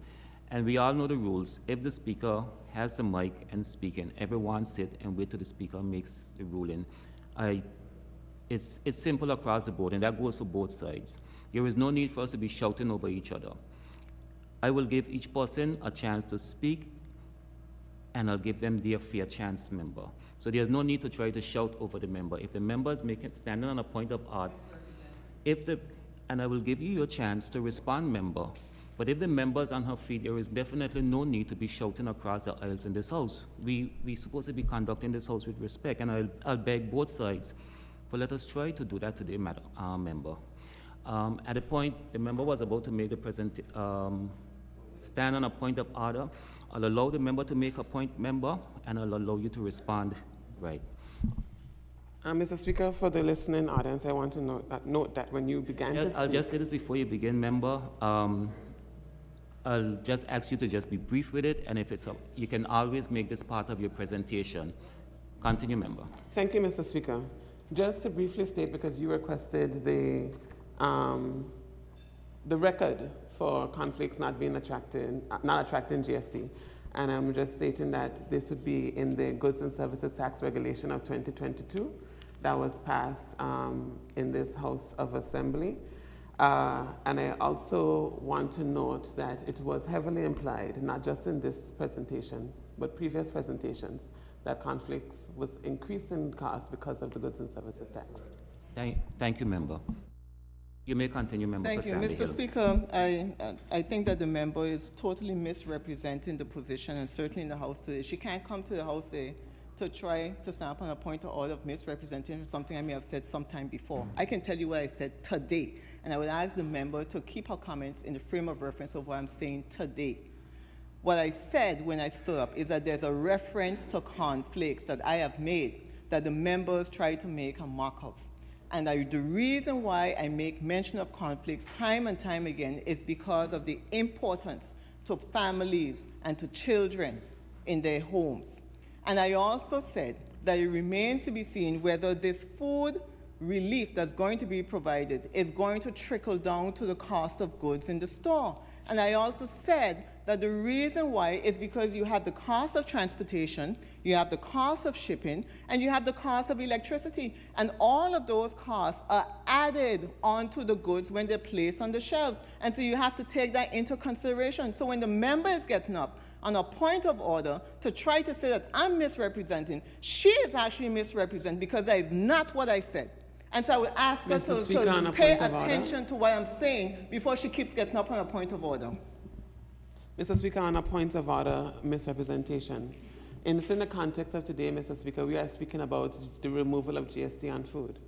If you're speaking about the cost of food in relation to GST, direct relation to GST as it was mentioned previously, and you're speaking about an item that is exempt, I think it's important for me to stand on a point of order to let the public know that the item in question, whether or not there are other influential factors around it, is exempt from the goods and services tax. That's literally all I stood on a point of order for. Noted, member. You may continue, member for Sandy. Thank you, Mr. Speaker. Mr. Speaker, as I was indicating, that the reality is that the people of Anguilla will wait to see whether or not and how this relief on food items will trickle down to the items in the store. And the reason for that is that even with those items, and the people of Anguilla who are shopping in the grocery stores can bear out the fact that even those items that form part of the basket of goods that were exempt, are still higher than they were before. And the member for Island Harbor would have previously mentioned it, that notwithstanding the fact that there was a basket of goods, the prices were still high. And so that is why he has indicated he will continue to move forward with a consumer protection department and a consumer protection bill, because he has not seen those decreases. And so the reality is, Mr. Speaker, that whether or not GST covered some items were part of GST exempt before or not, the price of items are still too high. And that is the context in which I spoke about cornflakes. And that is the context in which I will continue to speak about cornflakes and cereal, because I want to see that and other items decrease, so that those of us who are going to the store, those of us who are shopping, can continue to ensure that we are able to sustain ourselves and our families. And so, Mr. Speaker, the issue in relation to the removal of the goods from the GST structure at the cost of $17 million. The question is, and the member for Island Harbor has always asked about how will you fill the gap. That was the question that was asked when we presented our Anguilla United Front GST relief plan. What will fill the gap, or how will we fill in the gap? And so the question is going to be asked this government in turn, how are they filling the gap for the 17 million? Is it that we're taking a loss? Is it we're filling it somewhere else?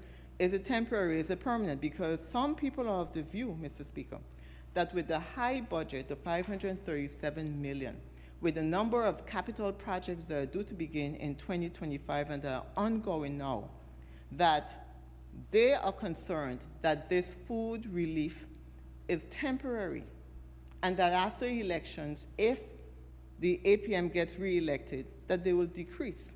They will remove again, they will replace the GST onto food items because of the amount of capital budget expenditure that is taking place. And so the people are asking, and so it'd be very good. I know that when the member for Island Harbor speaks, he will be able to make that a pronouncement to the people of Anguilla. And the question is, what will be the ultimate cost of the airport terminal and runway, which has already commenced? What will be the ultimate cost of construction of government buildings? And these two are anticipated to begin next year in 2025. And what is the impact, or is there an impact in terms of the food relief from the GST structure?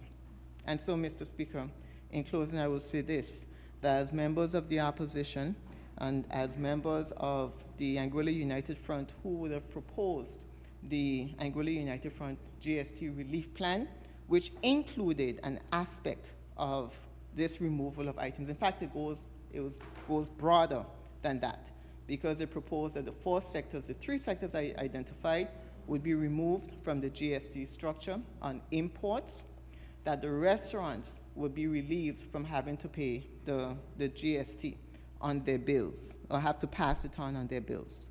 And so, with that being said, Mr. Speaker, I rise to support this bill, but ask that the government seriously consider taking further steps to implement greater measures to be able to help the people of Anguilla. Thank you, Mr. Speaker. Thank you, member. Single Island-wide member Mr. Kenneth Hodge is recognized. Mr. Speaker, good morning again, and pleasant good morning to the people of Anguilla, those who are listening. Mr. Speaker, I rise in support of this amendment this morning, Mr. Speaker. Mr. Speaker, when we left here in the early hours of Saturday morning, Mr. Speaker, I thought that the debate on the 2025 budget had completed. But certainly, Mr. Speaker, we were treated this morning to a continuation of that debate, Mr. Speaker. But let me assure you, I am not here this morning to continue that debate, because I know time is of the essence. But, Mr. Speaker, I want to ask the honorable member if she did not know that that banking resolution would have caused all of these hardships on the people of Anguilla, Mr. Speaker. Mr. Speaker, if she knew that, why didn't she bring that banking resolution before the people of Anguilla for debate, Mr. Speaker? Mr. Speaker, this, to me, was a critical input that needed the public discussion. And, Mr. Speaker, all actions and decisions have consequences, Mr. Speaker.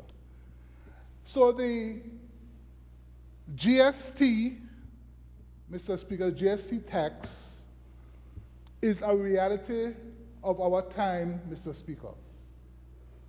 It ain't going nowhere, Mr. Speaker. It is here to stay. Mr. Speaker, the GST tax was brought on by the poor fiscal management of this country, Mr. Speaker. Poor fiscal management of this country, Mr. Speaker. And I want to ask in this honorable House this morning, Mr. Speaker, in the 2029 budget, when we saw listed the 17% GST tax, Mr. Speaker, 2019, Mr. Speaker, the 17% GST tax, no exemptions, no zero-rated items, what would have been the situation in this country today, Mr. Speaker, if that tax had been gone ahead and been implemented at 17%, Mr. Speaker? Would we be here in this honorable House today debating? These are the very hard questions, Mr. Speaker, that we need to ask ourselves. Mr. Speaker, what is the role of a government? Why do we elect persons to form a government? And I want to say here this morning a couple of things, and the list is not exhaustive. But governments provide legal and social frameworks. That is why we are constantly in this honorable House amending and passing legislation. The social frameworks, initiatives in education, new schools, new initiatives, Mr. Speaker, the school feeding program and so forth, providing public goods and services, stabilizing the economy, and generally looking out for the well-being of the people of this country. That is the role of government, Mr. Speaker. Building a strong and sustainable economy.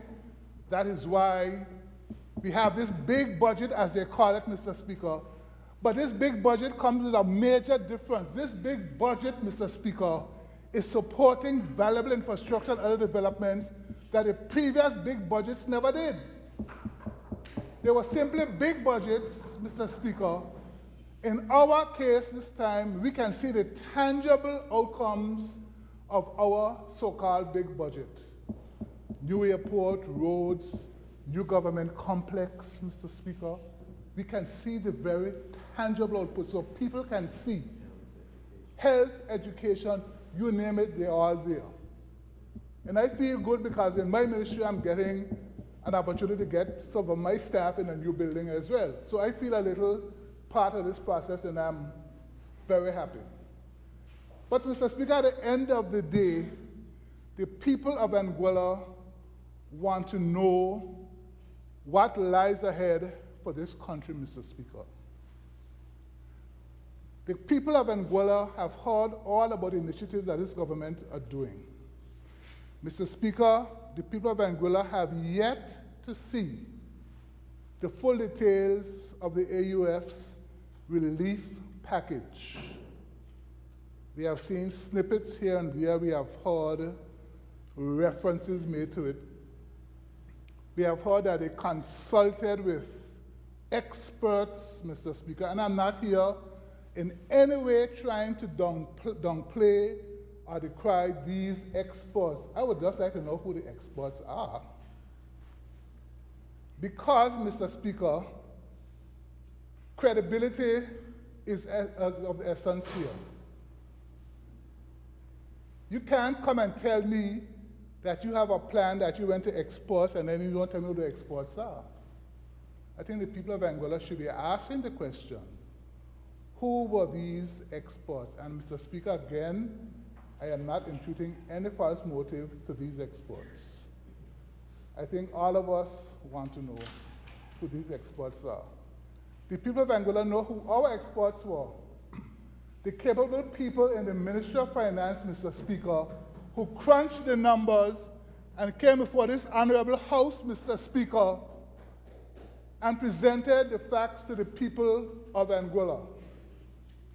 So we were able to name our exports, and we want to thank them this morning. Mr. Speaker, in support of this amendment here this morning, I went back in my archives. So we too have archives, Mr. Speaker, we too have archives. And I'm noting, Mr. Speaker, that there were some 9 times, Mr. Speaker, between June of 2022 and today that we have come to this honorable House making amendments to the goods and services tax, some 9 times. And one of those amendments would have been the exemption on the gasoline, diesel, liquid propane gas. One was the GST removal from insurance, pharmaceuticals, and other things. And one that was always stay in my memory was the regulations that spoke to zero-rated items and exempt items, Mr. Speaker, that the members of the opposition never supported. That will always remain in my memory, because that was a very tangible, Mr. Speaker, area that provided immediate relief to the people of Anguilla in advance of the GST tax. And I recall the good members across the members across the aisle would have asked for division of votes. And I recall, Mr. Speaker, they all voted no. So it's a little disingenuous this morning to getting up in this honorable House, Mr. Speaker, to be talking about the hard life of the Anguillan people. Mr. Speaker, we don't live in a vacuum. Anguilla is part of a regional and global community. Whatever happens out there in this world affects all of us. 45 square miles, little bubble on the worldwide map. I was just, when I was in England at GMC, at a hotel, I was speaking with the guys, we call them the butlers and so forth, strike up a friendship. And I took pictures with them there on my Facebook page. And I was trying to tell him where Anguilla was, Mr. Speaker, he didn't even know. And I'm telling him about Anguilla and come down to Anguilla, right? So in the world community, we are a little dot on the map. But at the end of the day, Mr. Speaker, we came to this House on numerous occasions. And it wasn't that we didn't know what we were doing.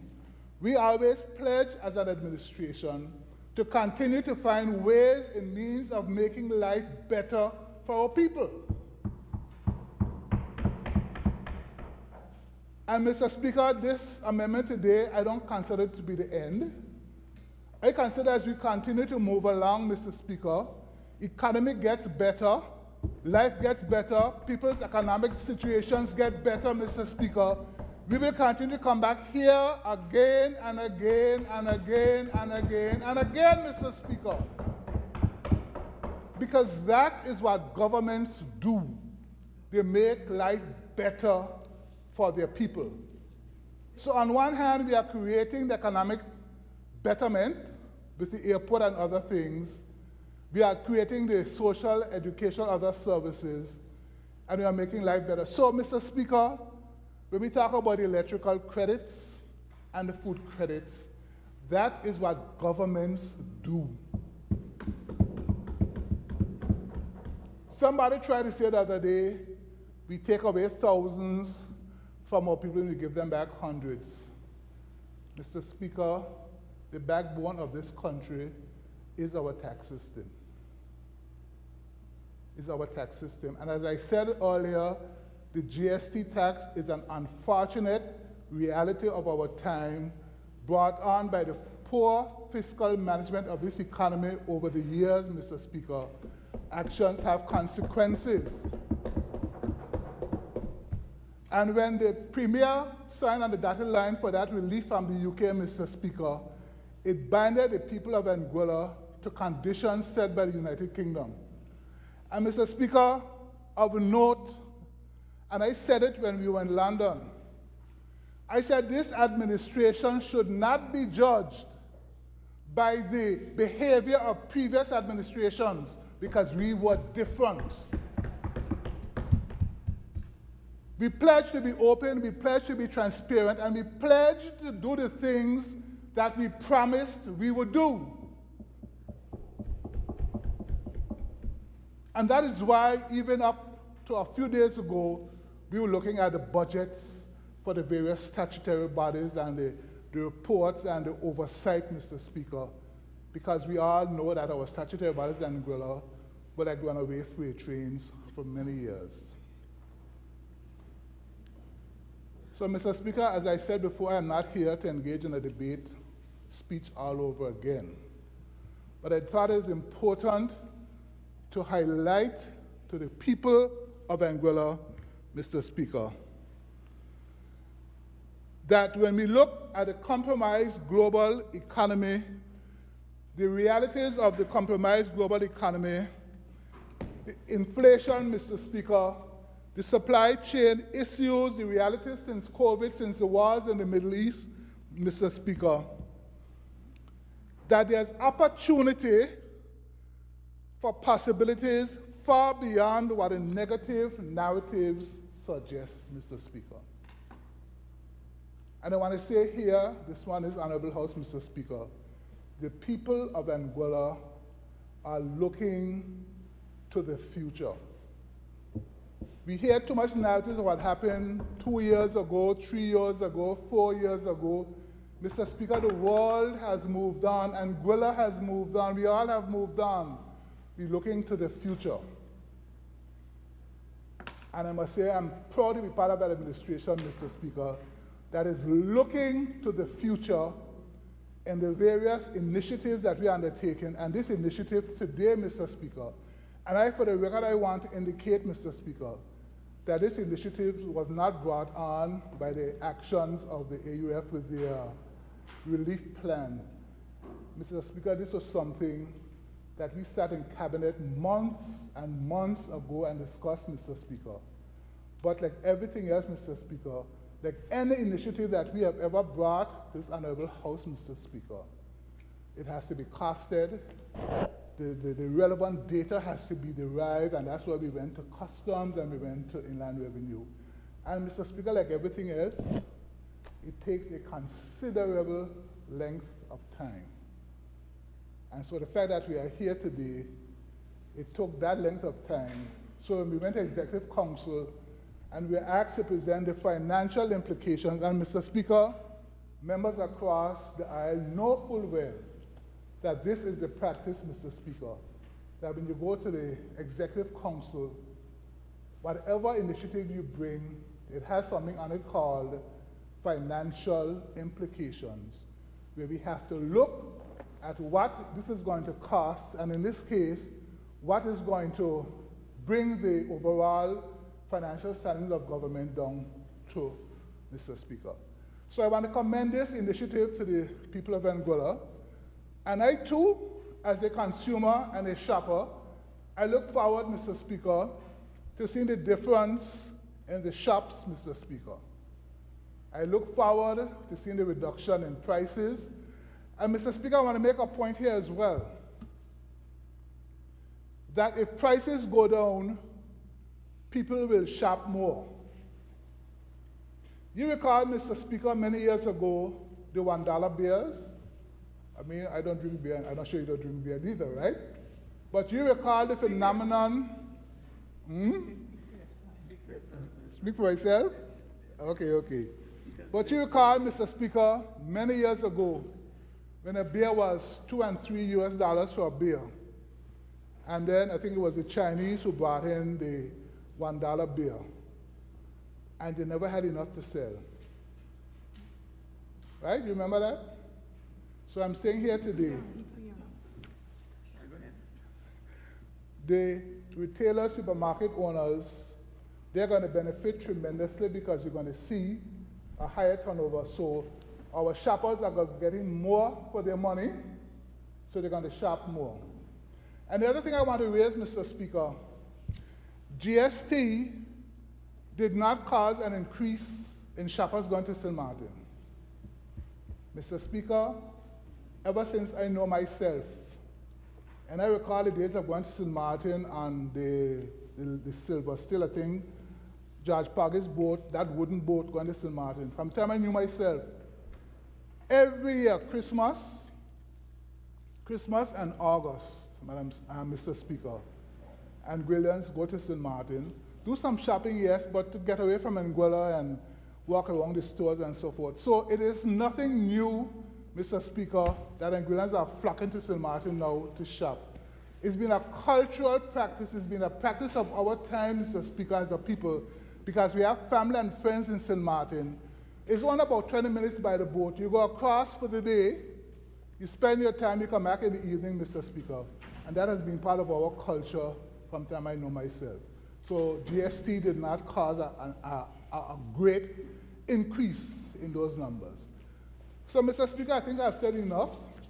Again, I support this, and I want to thank all the various agencies who have been working with the retailers to work out the mechanisms of how this is going to work. And certainly, I look forward to going in the shops and beginning to see some lower prices as we shop. Mr. Speaker, I thank you for this opportunity to have made this contribution to this legislation this morning. Thank you, Mr. Speaker. Thank you, Member. Single Island Wide Member, Mr. Joseph Vanderpool is recognized.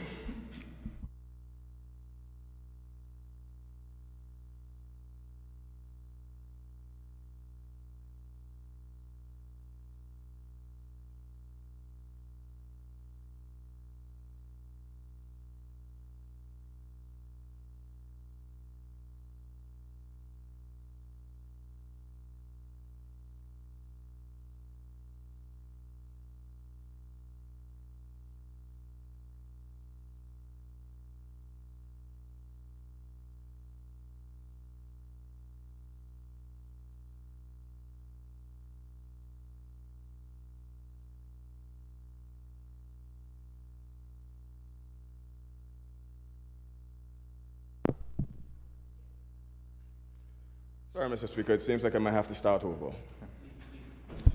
So, good afternoon, Mr. Speaker, to yourself, to the fellow members of the Assembly, to the House of Assembly staff, the persons present in the gallery, as well as everyone viewing or listening to our proceedings, Mr. Speaker.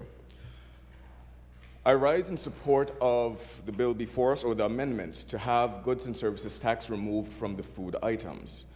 And it would be no secret that I would rise in support, Mr. Speaker, because we, the Anguilla United Front and the parliamentary opposition, have been advocating for such a change in order to bring relief to the people of Anguilla.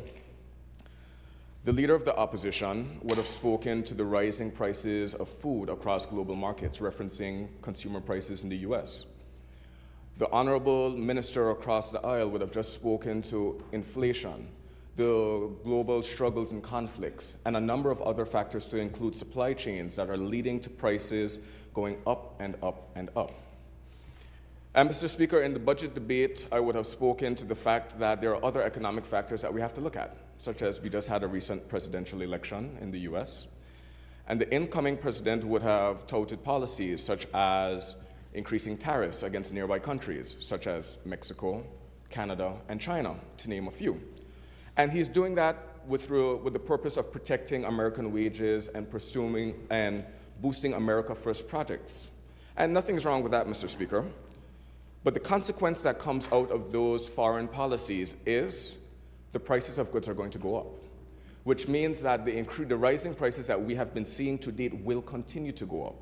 And so when our people are already finding it difficult to go to the supermarkets and to be able to make ends meet, I'm sure that relief of this nature will be welcomed at a time when all that we could potentially foresee is them continuing to rise, Mr. Speaker. So while I am happy that government would have adopted this measure, which, as I said, would have been included in our relief plan, I would want to advocate to the Premier and to the members of his government to go a bit further.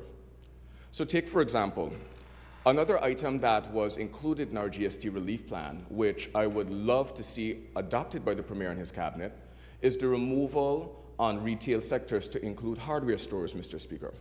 And let me explain why I say so. The budget was titled Building the Anguillian Dream. And that forces us to ask ourselves, Mr. Speaker, what is the Anguillian Dream? For me, I know growing up, I would always hear that the Anguillian Dream was to own a piece of the rock, to put down some blocks and build a place of your own, and create your own castle for you to create, to foster and protect your family. But we're seeing today, Mr. Speaker, that dream of being able to own a piece of the rock and build your own home is becoming more and more out of reach for the regular local Anguillian, particularly, Mr. Speaker, our young people. The cost of materials and building itself has skyrocketed, Mr. Speaker. And the issue that we have with this is that GST isn't doing anyone any favors. For every $100,000 spent in building materials and anything that attracts GST, Mr. Speaker, that's $11,500 that goes to the government in the form of taxes. That means for a young person who may go to the bank and try to secure funding for, let's say, $400,000 in order to build their home, that's $46,000 that is immediately taken out to pay to the government of Anguilla in the form of taxes. So let's think about this, Mr. Speaker. You go to the bank, you take out a loan for $400,000, but really and truly what you just did is get $354,000 to be able to put towards your house, $46,000 to go towards government, all of which the entire $400,000 you are essentially paying the interest on the loan on. So technically speaking, when you think of it, you're paying interest and tax money. So that is money, Mr. Speaker, that could have been gone into concrete, into blocks, into plywood, into paint, into labor, into the furniture and fittings that you need at the end, because you know that's a very big costly expense as well, Mr. Speaker. Every dollar out of that $46,000 could have been gone to use and helping that Anguillian get closer to building and realizing the Anguillian dream. So what are we doing to help them get there, Mr. Speaker? That's why I say that while I support the initiative to remove GST from food, we do not think that that is enough. I do believe that we can go forward and offer future relief, Mr. Speaker. And so I would hope that the Premier would revisit our GST plan with an open mind and perhaps see if there are any of those useful aspects we may be able to adopt for the benefit of the people of Anguilla. So, Mr. Speaker, even if the Premier were to revisit the plan and to take the view that, you know what, we do not think that it is possible to remove GST from the entire retail sector, how else can we go about bringing out such relief? That's what we need to be discussing. Perhaps we could put in place a policy that targets first-time homeowners, that for whenever they go out and they spend, they can get the GST portion recredited from government. So take, for example, Mr. Speaker, if I go and I spend $100,000 in concrete, I pay my $11,500 in GST out of that, I go back to IRD and I get that in credit so that I could go now and use that money somewhere else to get blocks. You'll take the GST portion of that, bring my receipt back to IRD, I get my credits. Now I can use those funds from the GST and the blocks to go buy paint. Because $46,000 on a $400,000 home, Mr. Speaker, is quite significant. And we're talking about the person will be left repaying this for what? We're talking 20 to 30 years? If you're talking about building the Anguillian dream and truly allowing Anguillians to be able to thrive, we need to be able to make that dream easier to grasp. And this is one of the ways in which we can do so, Mr. Speaker. Mr. Speaker, with this legislation coming into effect shortly, one of the concerns that I had, I noted that the Premier said that We are here debating this, and it is his hope that we will see this relief before Christmas, or surely before the end of the year. And I'm sure that's something that we all would welcome, Mr. Speaker. But I am left to wonder, how long will it be before we actually see the true relief coming out of this? And that's not to knock it, Mr. Speaker. It's just thinking the process through. Because the store owners would have already paid the GST for the goods that are currently on the shelf. So I can imagine, just like there was a temporary inflation period when GST was introduced until they could recover the cost, that it would be a similar lengthy deflationary period, if you see what I'm saying. Because they are first going to want to recover the money that they already spent on the current stock, with new stock potentially benefiting from this tax measure. How long will it take for those stock to go out of hand? Will it be a month, 3 months, 6 months? And I ask that because while people may be expecting to see this relief come next week or come January morning, the reality may be a bit different. And when thinking about that, Mr. Speaker, it comes to my mind when the Honorable Premier was talking about there were certain merchants who, when granted COVID relief by the government of Anguilla, did not pass on those savings to the people. And we know that prices are inherently sticky. And for those who may not know what prices being sticky means, it means that while it is easy for prices to rise and go up, it tends to have a bit more resistance in terms of coming down. So let's take, for example, Mr. Speaker, let's say a can of Vienna sausage, after being brought in, everything gone into it, and I'm not saying it attracts GST, Mr. Speaker, I'm just using this as an example, costs $2.50 as it is now. The current stock goes out, a fresh set of stock comes in, and when applying the same cost difference, the vendor realizes that I can get away with selling this for $2 because of the cost savings that were realized to me. How do we ensure that the vendor will actually change the price from $2.50? Let's say the stock goes out in February and they bring in new stock over April, May, and June, and they still sell it for $2.50, saying, but I had that stock there all the time. Suppose it's the case where instead of dropping it from $2.50 to the $2 to pass on the full cost savings, they decide, you know what, I'm going to drop this by 10 cents to $2.40 to recoup that 40 cents profit. Now, I'm not necessarily one, as I've advocated before, who is too in favor of getting too influential in manipulating the markets. But the role of the new unit, the Consumer Protection Unit, comes to mind. And it makes me wonder, are they going to be the ones who are tasked with policing this? And I know when the unit was announced, I believe it had a staffing complement of 2 persons. Now, 2 persons to police this policy across the island makes me wonder, is that enough? Will they be able to do that, and how are we going to go about policing this in order that the people of Anguilla are actually getting the true benefits? And these are genuine questions, Mr. Speaker, so through you, if the Premier would like to address them in his response, that would be greatly appreciated. Mr. Speaker, I was having a conversation with a constituent yesterday, discussing the same bill that's come before us right now, and talking about the same issues that I just mentioned. How are we going to go about policing this and ensuring that the benefits are actually passed on to the ultimate consumer? And I had to laugh. They gave me a story about how certain situations are policed in Jamaica. And I found it to be quite interesting. It was funny in the way she said it, which is why I laughed, Mr. Speaker, but I did think that it was an interesting idea.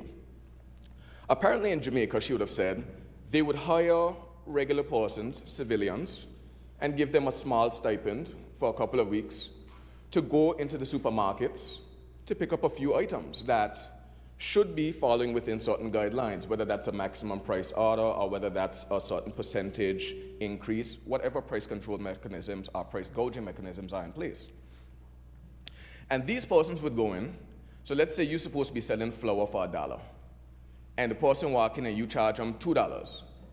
They're gonna buy the flour from you for $2, and then they're gonna leave the store with the flour. So I say, what happened next? They're gonna take the receipt to the police. Them say, police? Them say, no, from time that person gone inside, they got a van up the road waiting. You gone up the road, you give them the flour, you give them the receipt, the van pulling up in front of the shop, the owner is asked to step outside, and they're confiscating all your flour. They're confiscating every item that falls out of bounds with the guidelines that you were supposed to be following. So it made me wonder, I say, so what am I going to do with the flour? Well, you want to be robbing the people? That flour now gone to the hospital. It gone to the Ministry of Social Development. It gone to any other homes that prepare food for the homeless. So in other words, it's put to good use. You want to take from the people, give it back to the people. And after it's been distributed to the people, you're then taken to court and fined. So that might be an interesting way that we could go about doing this, by putting the fear of God into these merchants whenever a customer walks in, because they don't know who to expect. And by offering a stipend for something like that, we could very easily deploy possums, even if you cycle them every 4 weeks. That's just an idea that came to mind, Mr. Speaker. But Mr. Speaker, while we are here today to discuss the goods and services tax, and I'm sure that going into a general election, this will continue to be a hot topic for discussion, what I think that where Anguilla's position now, what we need to start considering is looking beyond just the goods and services tax. Yes, our GST relief plan was created with the view of bringing immediate relief to the people. But as we look forward to the future and building out what Anguilla should look like and the future economy of Anguilla should look like, I think we need to realize that beyond just GST being one part of the puzzle, we need to look at the entire picture. We see .ai performing very well, Mr. Speaker, bringing in hundreds of millions of dollars more than was ever anticipated a few years ago. Some may even question now, is there a need for GST now that we have assets performing like this? Beyond asking if there's a need for GST, we've been hearing a lot of talk, a lot of chatter, which I do believe is the correct direction for us to go, about building knowledge-based industries, about leveraging the full potential of AI and its connection to artificial intelligence in order to attract persons within knowledge-based economies, software, finance, etc., to come to Anguilla, whether as digital nomads or whether to attract their businesses, the tech businesses, to relocate to Anguilla and set up. Because if we're talking about making Anguilla the true tech hub of the region or of the world, or the artificial intelligence capital, what that means is that we need to actually get them coming here. We can't just call ourselves that and believe it's so. What do we do in order to attract them? We need to make sure that what we offer is competitive. When businesses think about relocating, or any digital nomad thinks about where they should go and work, they focus on the cost of living, which includes the cost of food in the store, the cost of gas, the cost of rent. They look at the tax structure of the island, because fundamentally we have to offer something attractive beyond beaches. There are many places with pretty beaches, good food, that offer much more competitive structure. So when we say come to Anguilla, what are we offering? So, Mr. Speaker, what we need to do is look at wholesale tax reform, if what we are actually going to do is look at putting Anguilla in that place. If we're looking at building out that economy, we need to see how do we make Anguilla more competitive. And part of that, Mr. Speaker, is looking at how do we reduce the cost of living not only for those persons coming in, but our locals.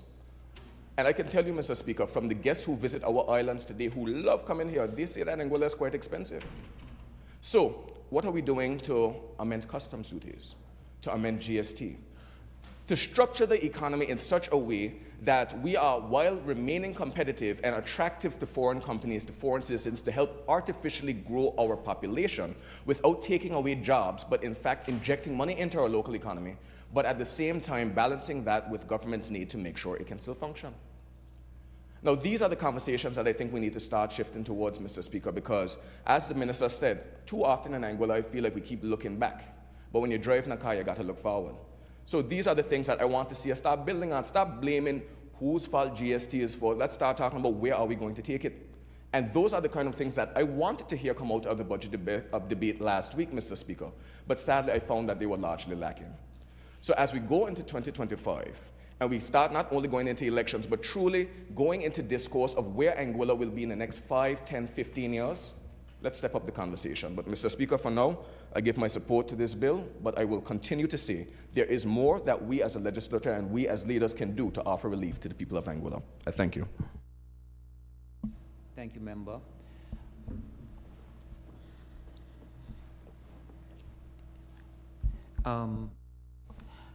I would like to know if anybody else is planning to speak, because I would propose, because we have two other amendments to look at after we are completed with this one, and we are now approaching 12:30. So I would like to propose we break for an hour's lunch, if that's fine with the Assembly. That's okay with everyone, or would you prefer to continue?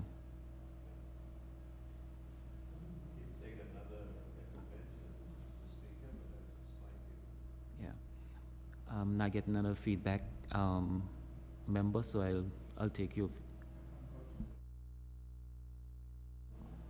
That we proceed. Proceed?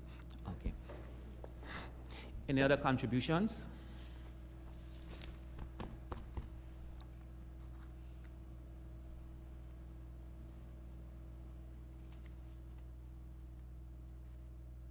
Okay. Okay, if there are no more contributions, I now ask the mover to respond.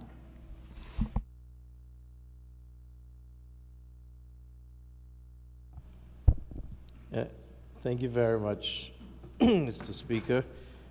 And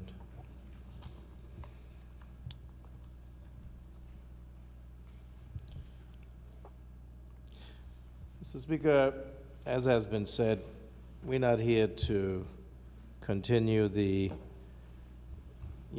budget debates which we completed on Saturday morning late. However, this administration is not known to back down because we've been called rookies, we've been called inexperienced. Certainly I like the part where they called us young, even though my gray hair and increasing baldness would suggest otherwise. But, Mr. Speaker, as I mentioned, it is a very sad state of affairs when the leader of the opposition, who was a member of the former administration, can stand in the position of self-righteousness, understanding where we came from. And so, I just would like to say, we want to continue to obfuscate, to confuse the people of Anguilla by giving fancy interventions, but not telling the people the reason for the goods and service tax. Now, Single Island Wide member, Mr. Kenneth Hodge, did allude to the banking resolution. And certainly understanding the cost of the banking resolution, the Banking Obligations Act, that made it so that the people of Anguilla would have to pay to Social Security $214 million with interest. Mr. Speaker, it's very obvious that with a 5-year grace period, which coincides with the time that the second phase of the goods and services tax would have come in, January 1 of 2021. It was 2021 when the grace period would end to start paying back Social Security the $214 million. Now this $332 million that the Anguilla United Front government, the administration, signed on to in debt is why we have the goods and service tax. Also, when we came in and found that you had a $97.1 million deficit and you had $23 million in bills that needed to be paid urgently, nothing, no plan that we had as the Anguilla Progressive Movement could have come in that immediate first 10 to 14 days that would have stopped the need to get the $100 million from the United Kingdom. And one of the conditions of getting that $100 million to provide COVID relief to the people of Anguilla, to make sure that we could counteract the COVID itself by improving what we had in terms of health care, nothing we could come up with would have been able to fall in place that urgently. And it was signed previously in June the 11th of 2020 by the previous premier that they would accept the $100 million. So we had to do that to make sure that Anguilla and Anguillians could survive.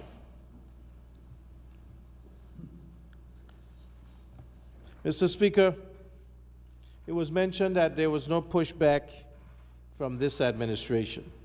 And I know that the pushback was real because I lived it. The minister over here was on calls with me with Director Ben Merrick. Almost brought tears to our eyes. How rigid the UK, the Foreign Office was at that time. And one of the things that stood out to me, and that's timing, is they said that the Foreign Office has noted that previous administration had made promises and they continued to not live up to the promises that they made. And so it didn't matter that it was COVID. Premier Victor Banks signed the MOU during COVID, Mr. Speaker. 3 months after the World Health Organization had declared COVID as a global pandemic. Country was closed down. There was no economy. But he signed it because he had to. The leader of the opposition, member for Sand Hill, the deputy leader of the opposition, the member for West End, the single island-wide member, who at that time was the second nominated member and deputy speaker. They were members of that administration, Mr. Speaker, who made the decision at that time that they had to accept this MOU with the 16 conditions that were imposed. And so, what really gets to me, Mr. Speaker, is that the member for Sand Hill, the leader of the opposition, stands on her self-righteous pulpit and states continuously that there were 18 fees that were added on prior to the imposition of the goods and service tax. Now, the reason why those 18 fees, if she mentions 18 fees, I don't remember 18, but I'll accept that she's counted them. Why was the reason for those? Mr. Speaker, in that same MOU, one of the conditions was that the statutory bodies had to be reviewed and that there had to be a reduction of the arrears, there had to be a reduction of contingent liability, and that they had to produce balanced budgets, and that every quarter going forward that they had to bring their budgets and their cash positions to the Ministry of Finance, and the budgets had to be presented to Executive Council prior to October 30th of each year for the following year. So here we are, September 15 of 2020. We go to the Rodney MacArthur Ray Auditorium, and the Ministry of Finance presented what's called the state of the country, the financial state. And we realized at that time, and the people of Anguilla realized, what a dismal financial position that we had in terms of the state of Anguilla. Consolidated Fund was relying on the $100 million from the UK.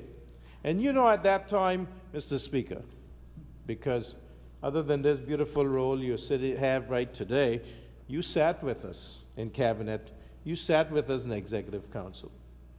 You sat with us today presiding over this Honorable House, where there were 2 duty concessions and tax exemptions that we presented. And you know that we went to Executive Council and we are told that if we brought any request to relieve duties, that would be deducted from the $100 million that the UK gave us. Anyone. So here we are, with the ability now to bring multiple motions to this House over the time that we have sat in the administration to allow relief, to allow incentives, to allow duty concessions, to allow tax relief for businesses, established and new, because of the prudent management of the people's purse by this administration. So I would like to know if the member for Sandy Hill was the leader of government business from 2020 to 2025, what she would have done under those circumstances. We'll never find out, because the people of Anguilla know better. But what I'm trying to say is that you come in, we did, new administration, full of energy, full of promise, knowing that the people of Anguilla went out and voted for us on those 2 days, the 26th and 29th of June, and we come in and then we were hit straight in the face, sucker punched, I would say. The MOU signed by the previous administration that obligates us now to accept that we would advance the goods and service tax because we're in such a dismal financial position.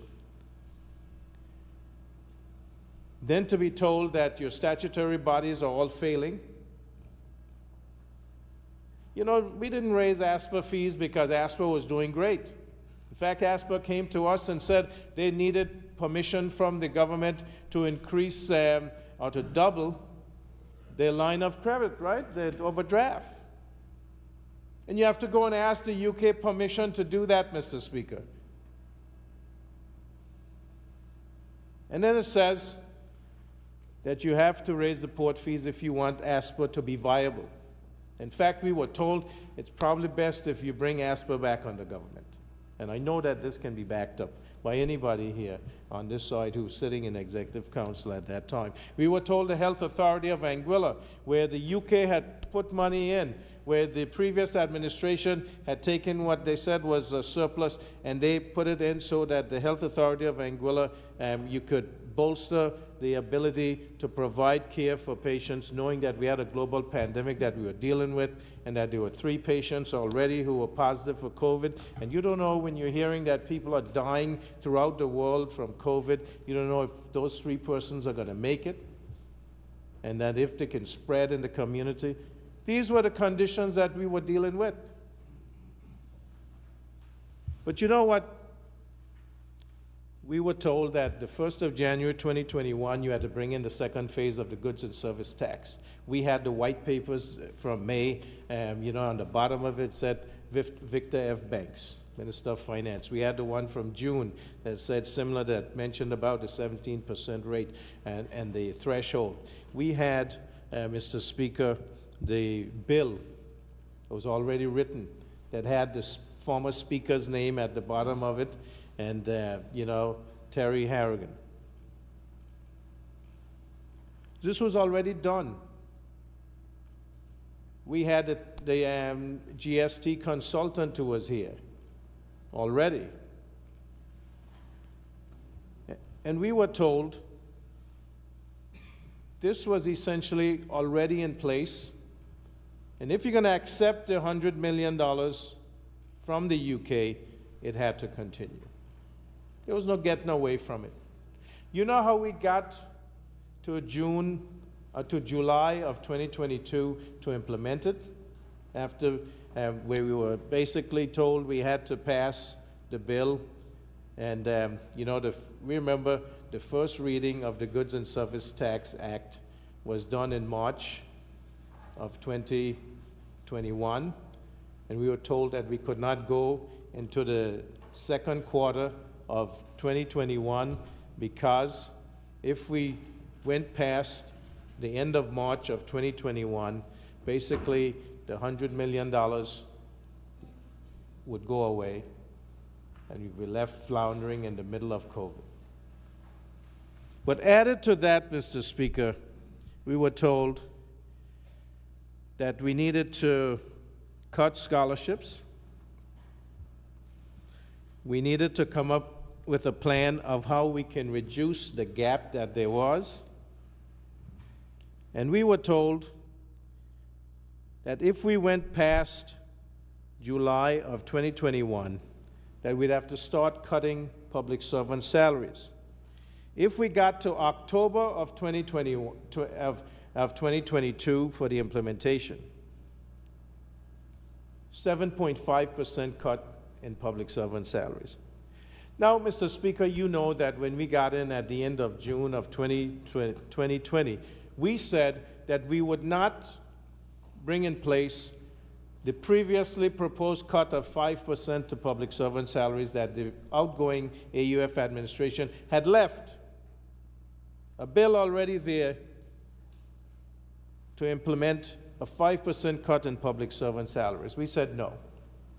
We said that this would increase scarring to the economy if we were to impose that upon the hardworking public servants, the only ones working at the time who were keeping the stores open, who were making sure that there was, that their families and their neighbors were able to be sustained. So a 7.5% cut was proposed if we moved from July of 22 to October of 22 to implement the goods and service tax. If we went to the 1st of January of 2023, and I know that Minister Hodge will back me up on this because he was in the room when we were talking to the Foreign Office Director, Ben Merrick. We said, can we go to January 1 of 2023? He said no. 10% cut in public servant salary was proposed if we tried to move it to that position. Now, we had a financial, they call it an independent financial advisor here in Anguilla, but we do know that there's no independence in the financial advisor. So it was a financial advisor who then had a table, a framework that was brought out and said, if you go to this date, these are the things you have to impose, and if you go to that date, these are the things you have to impose. And we were not going to impose a 5% cut in the public servant salary. Public servants, we know that they had the deferred salaries. They had taken cuts in 2009 and 2010. They hadn't had a raise since 2008. Where were we going to cut the salaries of the public servants who were doing the work, who were keeping Anguilla going at the time? So we could not push back any further. We could not delay the implementation of the goods and service tax. We could not bring the goods and service tax because it had been signed on to, and that's why we say it was a fait accompli. And anybody who gets up in this honorable house or anywhere else and says that they could have gotten around it, couldn't, because of the state of the financial affairs of Anguilla at the time that we came in. Now, I've heard the members say, you go this far, how come you don't go further? And it must be understood that every decision we make has to be costed. And with that, you have to be able to either fill in the gap that you cause by any policy you come up with, or you have to cut expenses to the point to match it. And I must say that in the budget that we presented last week, everything in that budget is something that Anguilla needs, that the people of Anguilla need. Everything. Now, what would you cut if you wanted to extend this? The member for Sandy Hill mentioned about that in 2022, that there was a $60 million overperformance.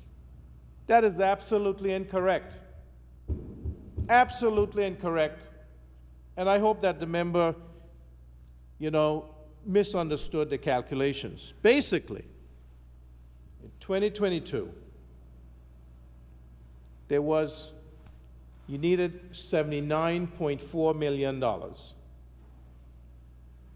Now, 5 of those taxes that were repealed, that then led to the GST, were bringing in $57 million.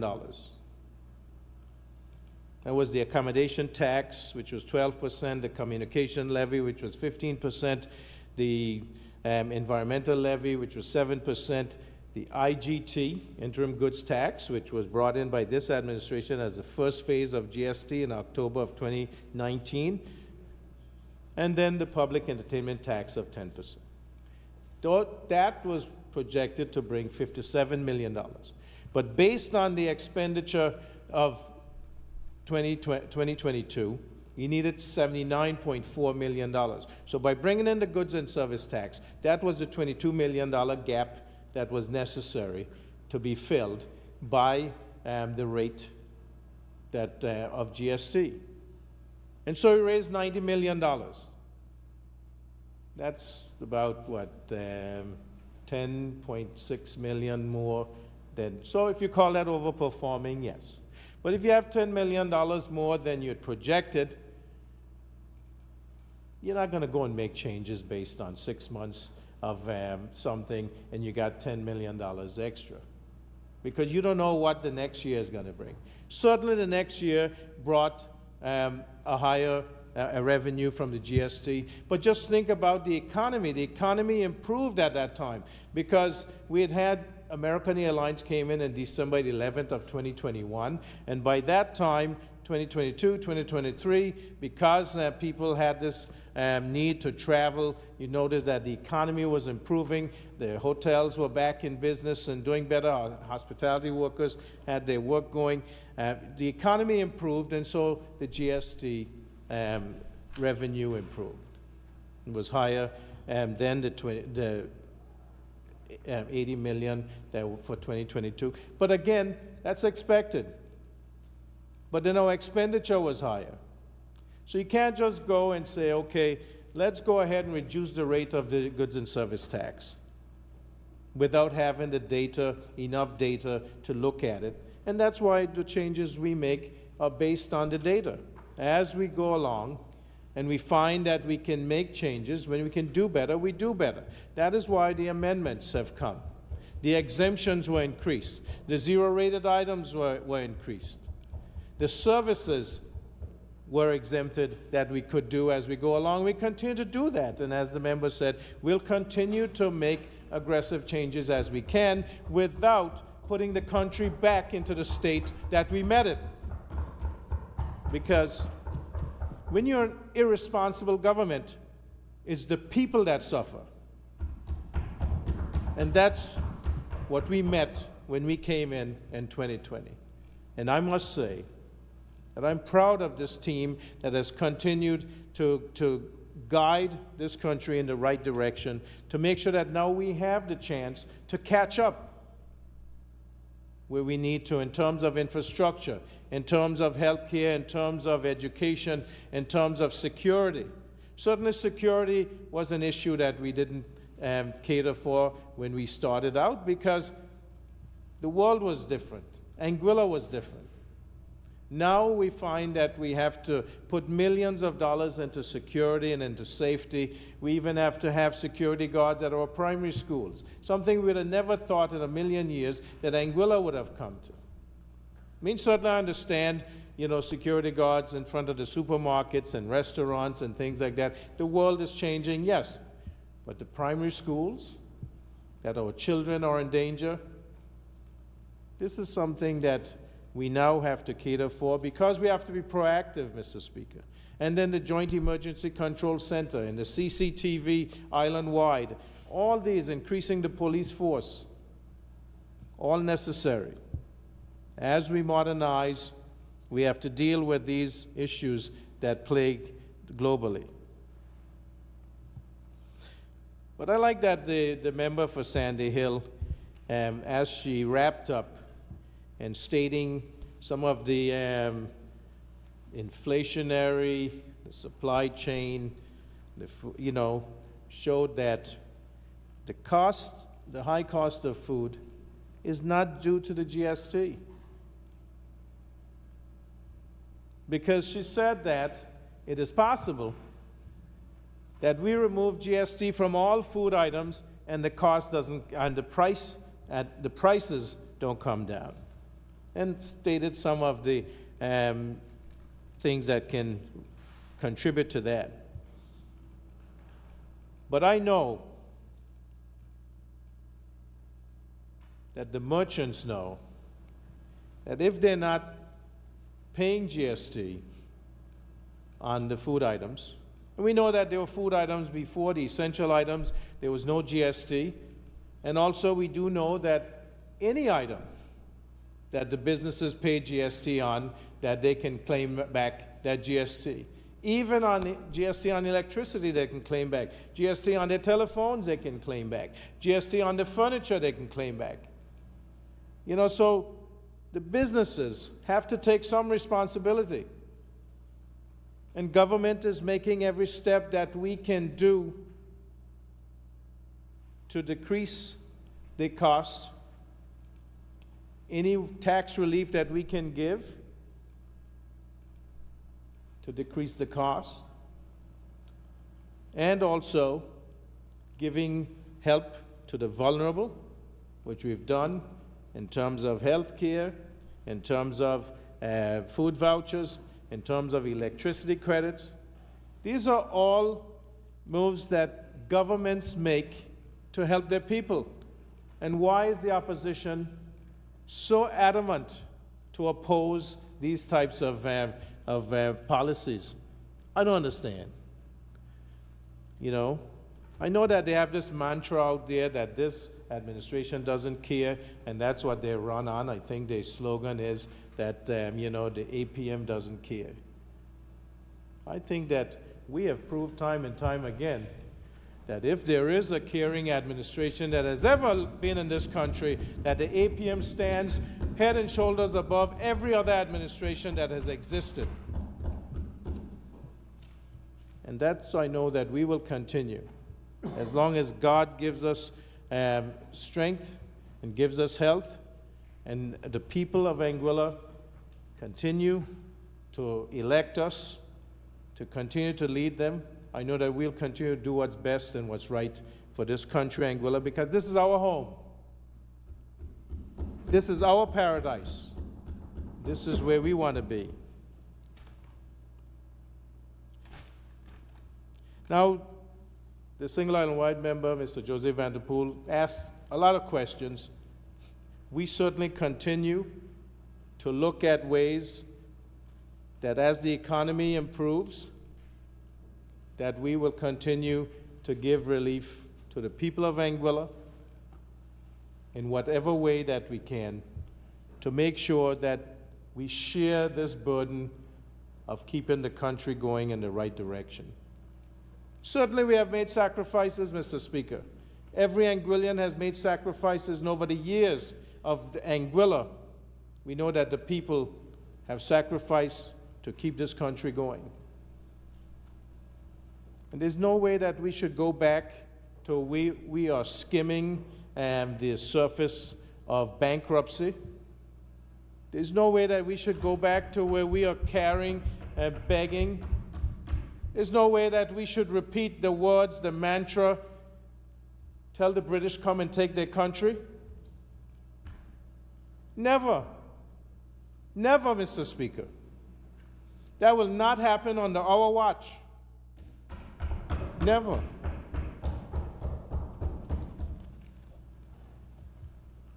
There's no way that this administration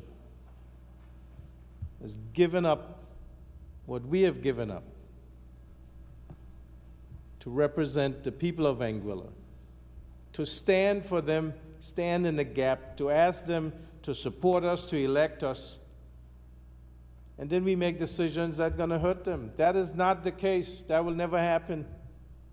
You know, our motto, which is one that doctors carry, is at first do no harm. And so when we are told, whether it's an executive council or elsewhere, that there are things that need to be done, we analyze it.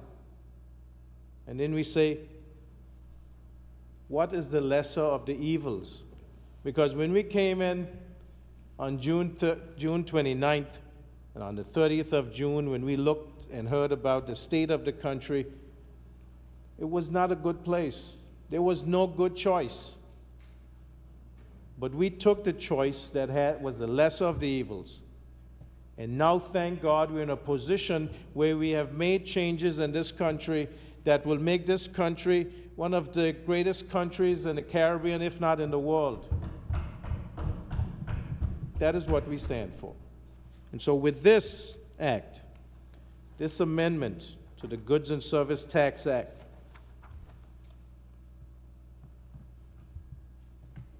this is going in that right direction.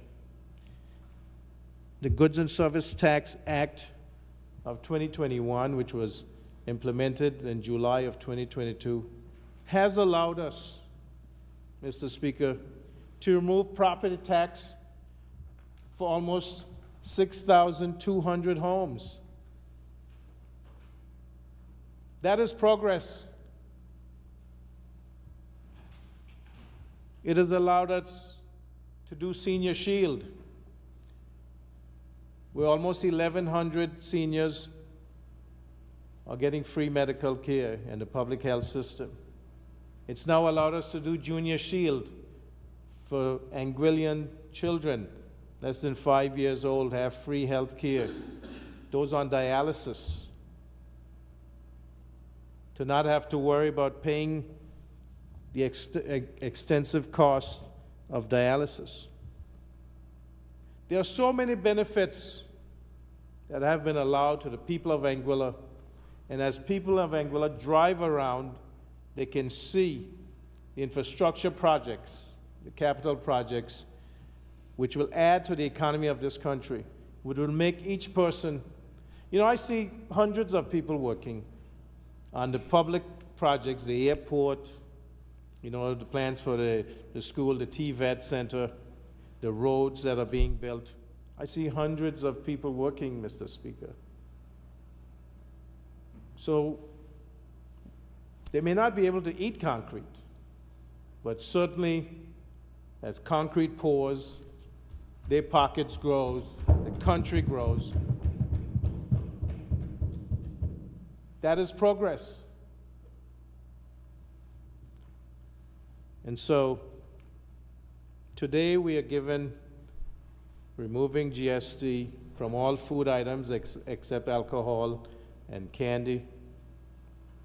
And we will be back in this House looking at other ways that we can make it easier for the people of Anguilla as we continue to grow this country and to make sure that this country, the economy continues to grow, so that we know that our children and our children's children do not have to bear increased debt, millstones around their neck that restrict them from being able to live out their best lives in this country. I thank you, Mr. Speaker.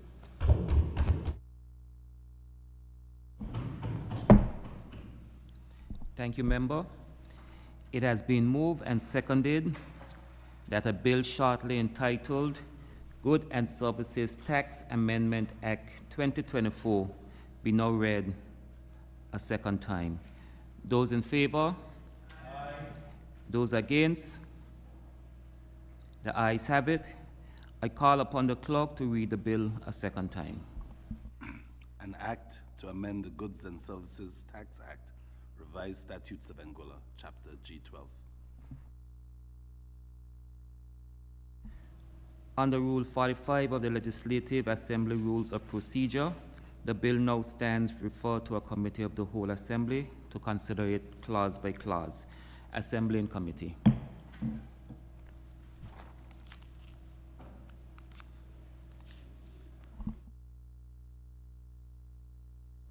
Okay. It has been, Honorable Attorney General, would you like your drafters to join you up here? Yes, Mr. Speaker.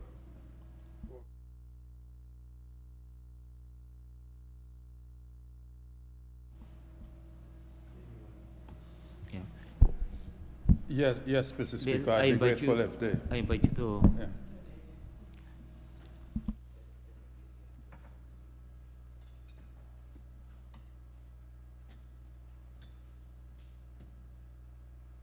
Thank you, Mr. Speaker.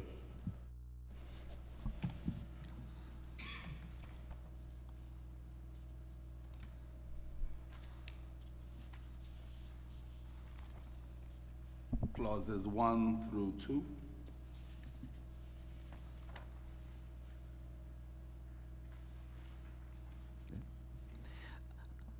I put a question that clauses 1 to 2 do stand part of this bill.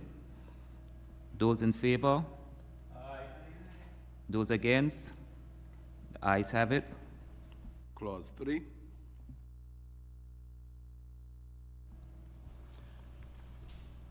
Mr. Chair, I have a amendment. Go ahead. Yes. I move that the Goods and Service Tax Amendment Bill be amended by deleting Clause 3 and substituting the following: citation and commencement. Clause 3, this act may be cited as the Goods and Services Tax Amendment Act 2024 and shall come into force on a day appointed by the minister by notice published in the Gazette. Second. Mr. Chair, I second.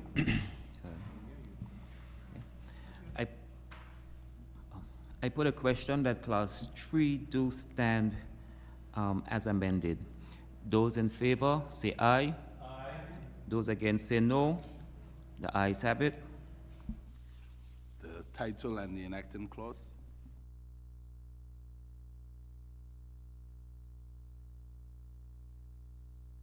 Sorry, mic was off. I put a question that the title and the enacting clause do stand part of this bill. Those in favor say aye. Aye. Those against say no. Ayes have it.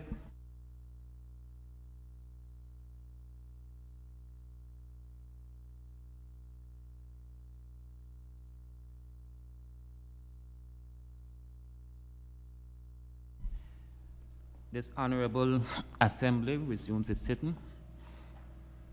Ask the mover to respond. Just let me thank Ms. Serena Connor. Ms. Connor, thank you.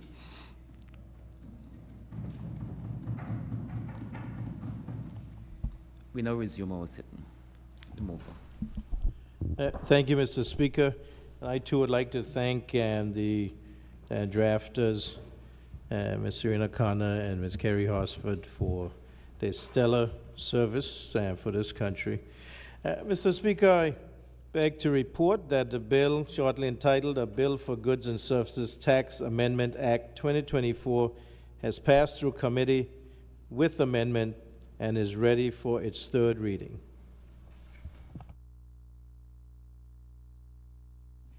A bill for Goods and Services Tax Amendment Act 2024, third reading.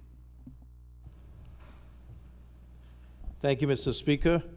Mr. Speaker, I beg to move that a bill shortly entitled A Bill for Goods and Services Tax Amendment Act 2024 be read a third time and passed. Mr. Speaker, I rise a second.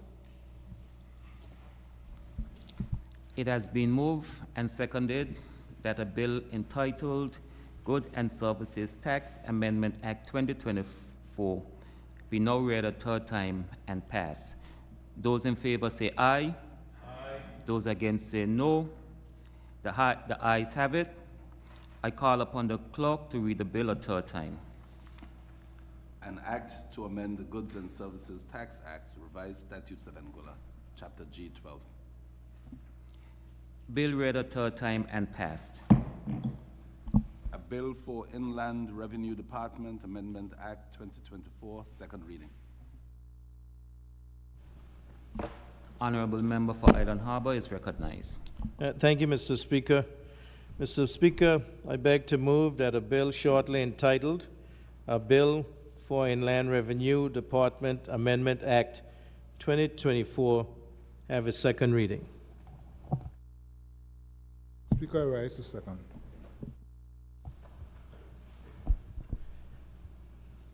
Mr. Speaker, and this bill, a bill for Inland Revenue Department Amendment Act 2024, amends the Inland Revenue Department Act to increase the waiver limit for penalties and interest that can be approved by the Controller of Inland Revenue from $1,000 EC dollars per annum to $20,000 EC. There has been an increase in the requests for penalty waivers, Mr. Speaker, and we do know that tax clearances are needed for most transactions, especially land transactions and other transactions, business licenses. You need to have a tax clearance. And if you have penalties and interests, that these would prevent that from happening, or if you owe arrears in taxes. And so it has become necessary to increase the limit from the $1,000 EC dollars per annum per taxpayer to increasing to $20,000 EC. This has gone through Executive Council and certainly has been approved and is brought to this Honorable House for consideration. Thank you, Mr. Speaker. I now invite debate on the merits and principles of this bill. Single Island-wide member, Mrs. Quincy Gomes-Mary, is recognized.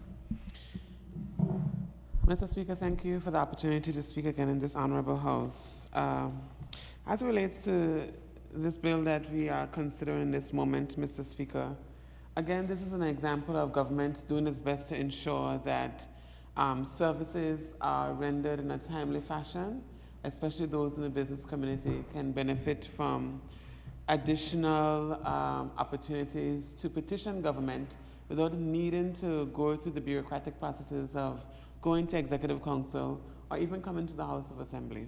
This change essentially gives the Comptroller the ability to consider up to $20,000 per taxable person who may want to be considered for any additional leniency.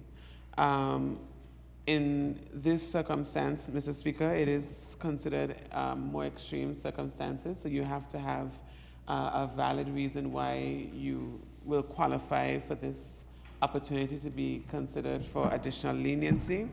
But it also goes hand in hand with what we have been doing. So in the first phase of GST, we would have done, I believe it would have been either 6 months or a year of leniency to support persons to understand the transition. A year, thank you, Premier.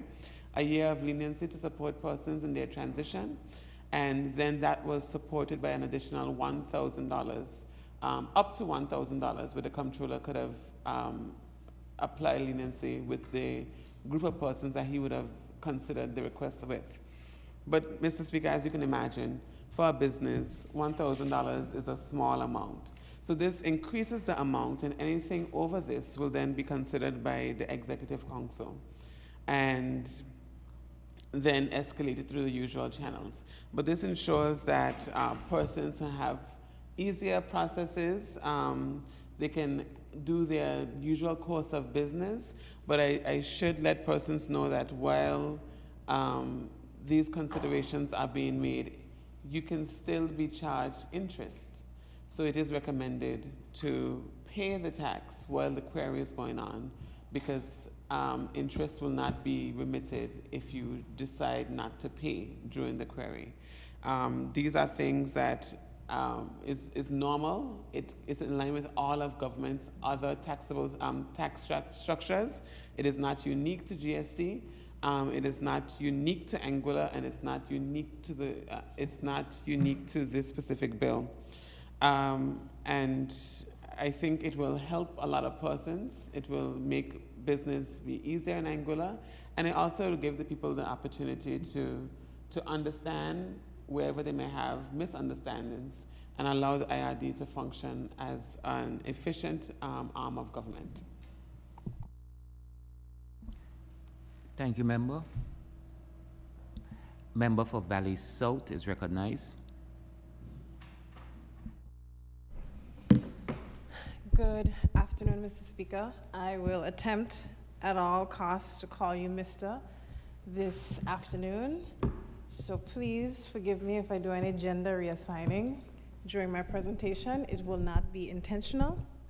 Mr. Speaker, I wish to rise to support this piece of legislation which forms a part of the ongoing suite of amendments that this administration has implemented to both assist our business community and assisting our public in relation to the implementation of the goods and services tax and the rise in the cost of living.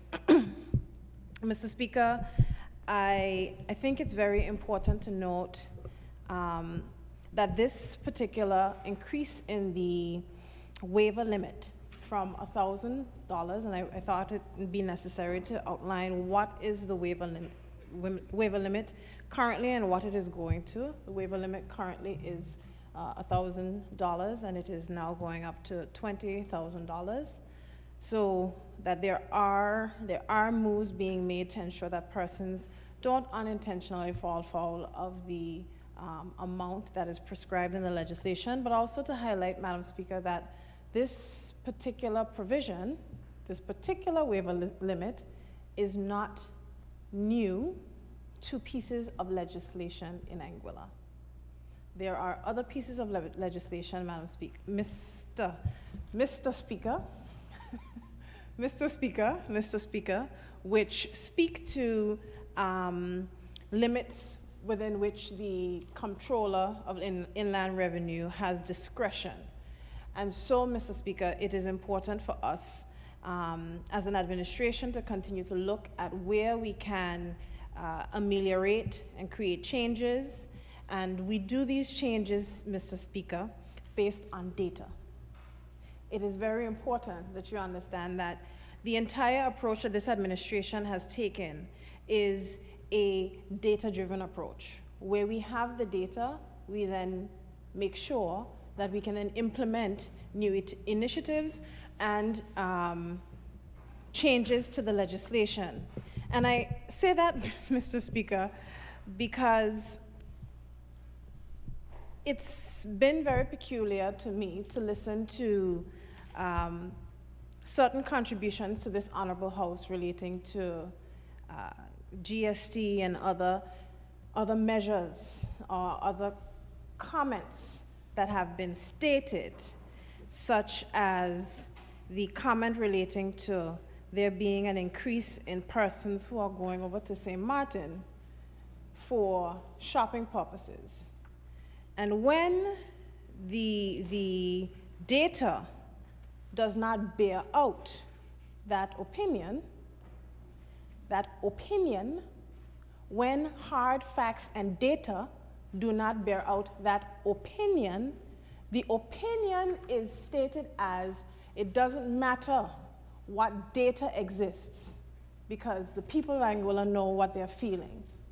Well, Mr. Speaker, I, as someone who is part of a responsible administration, data is a mechanism through which responsible decisions are taken.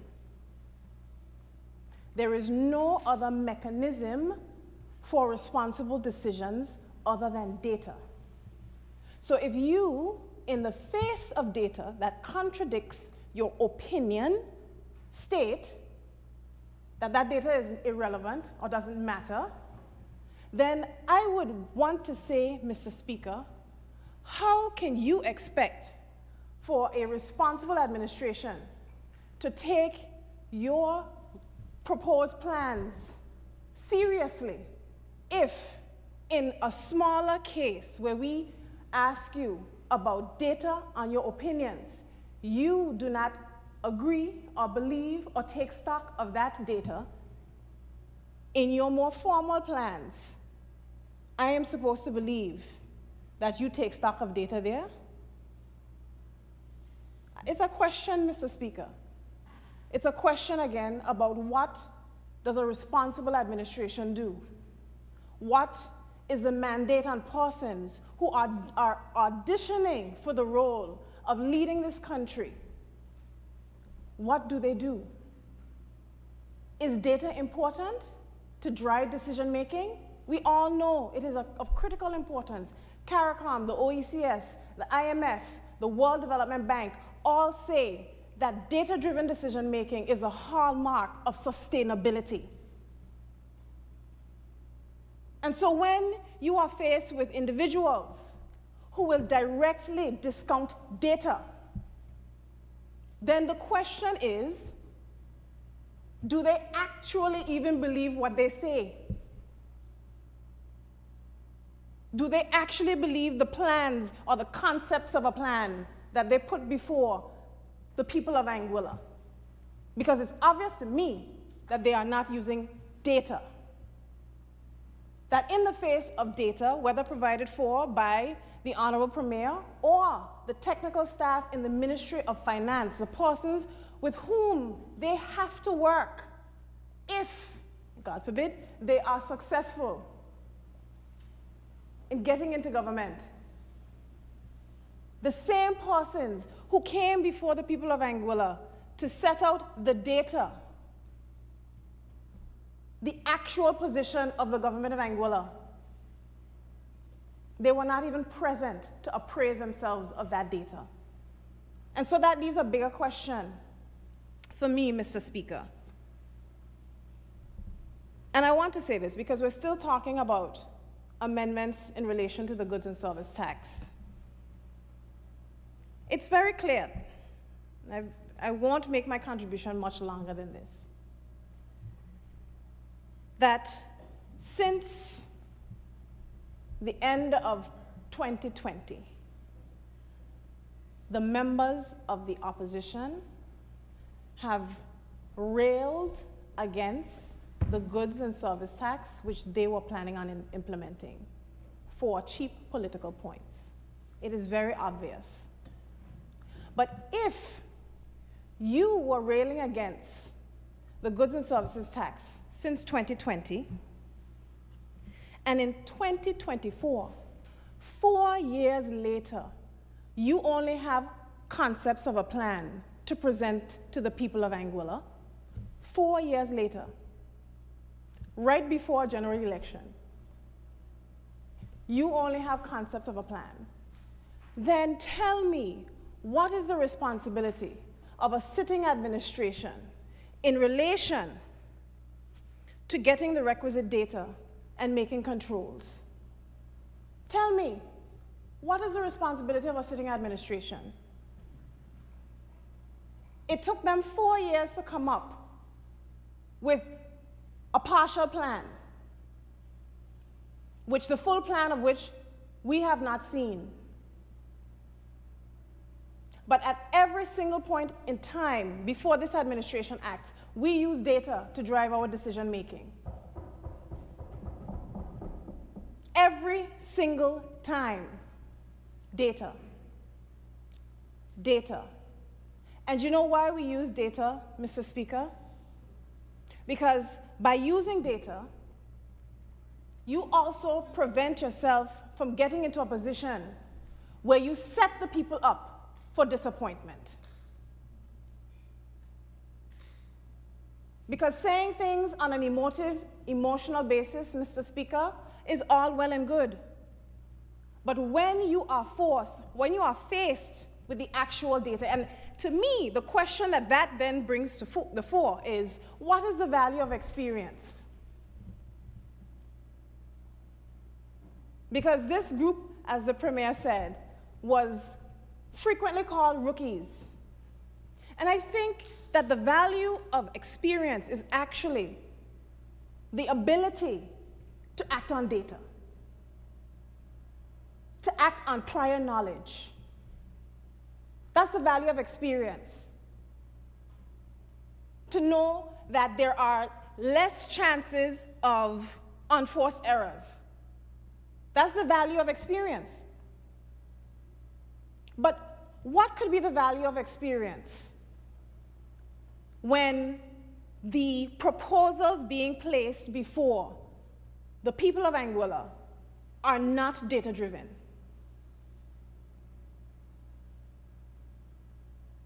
it's a serious question, Mr. Speaker. It's a serious, serious question. But, Mr. Speaker, I also would like to detail very shortly, as I come to the close of my support for this particular amendment, is that in all our conversations around this raft of amendments, exemptions for the people of Anguilla, we take in stock, as my colleague, the single island-wide electoral member, Mr. Kenneth Hodge, stated, that we do not operate in a vacuum.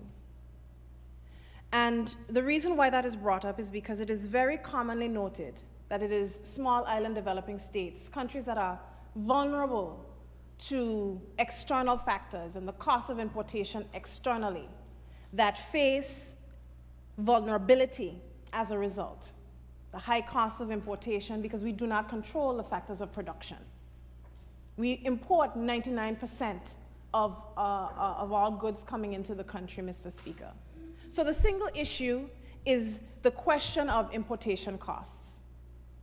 And that forced me to look to other territories. What do other territories, and specifically small island developing states, do in the face of increasing importation costs, and specifically from the United States of America, Mr. Speaker, because that is our main import market.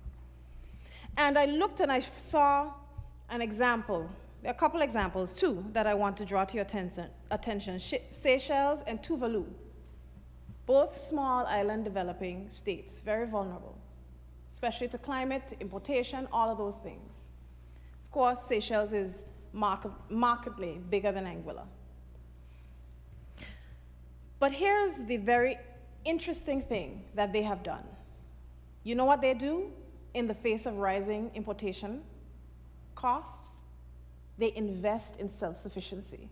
What does investing in self-sufficiency mean? They increase their local investments in their green and blue economies. What is this administration doing, Mr. Speaker? We are investing in our green and blue economies, Mr. Speaker. That is what the Minister of Sustainability, Innovation, and the Environment has been doing, Mr. Speaker. In the face of higher importation costs, that is what small island developing states do, to be able to bring down their importation. But you know what you must do? You know what you must have to be able to bring down, to be able to invest in your local farming, your local fishing, Mr. Speaker? You must have the capacity as a government to invest and diversify. Walk and chew gum, as my grandmother always tells me. There's another saying that my grandmother used to use a lot with me. But I'm going to save that for a later date. And so, Mr. Speaker, by increasing our local capacity, by expanding our productive farming days from 120 days to 200 and, Minister? 140 to 220, real facts, real data, scientific data, that is what we use. By increasing our investments to ensure that we're increasing our productive days from 140 to 220. And soon, Mr. Speaker, because this administration is the only administration that has taken agriculture seriously, we will increase it to 365 days a year under this administration. The only administration that has taken it seriously. That is what you do in the face of rising importation costs. Produce locally. So therefore, you don't have to worry about the increasing cost of transportation, because we know supply and demand issues. And transportation is a critical component as to why food costs are expensive. Are you following me, Mr. Speaker? Yes? So, in the face of rising importation costs, specifically from the US, number one, you focus on building your self-sufficiency and therefore not only diversifying your economy, but also investing in your local productive capacity. And the farmers know this and are appreciative. I speak to farmers all the time who say they have never seen a Minister of Agriculture work the way Minister Quincy Gums-Marie has. They have never seen it. And this is with acting for only 2 years. Imagine what would have happened if she was acting for all 4. Secondly, Mr. Speaker, what many small island developing states do in the face of rising U.S. importation costs is they look for alternative trade partners outside of the United States. Now, the OECS and CARICOM have a trade agreement which they are working on to be able to ensure that we can create partnerships within the region for our food production.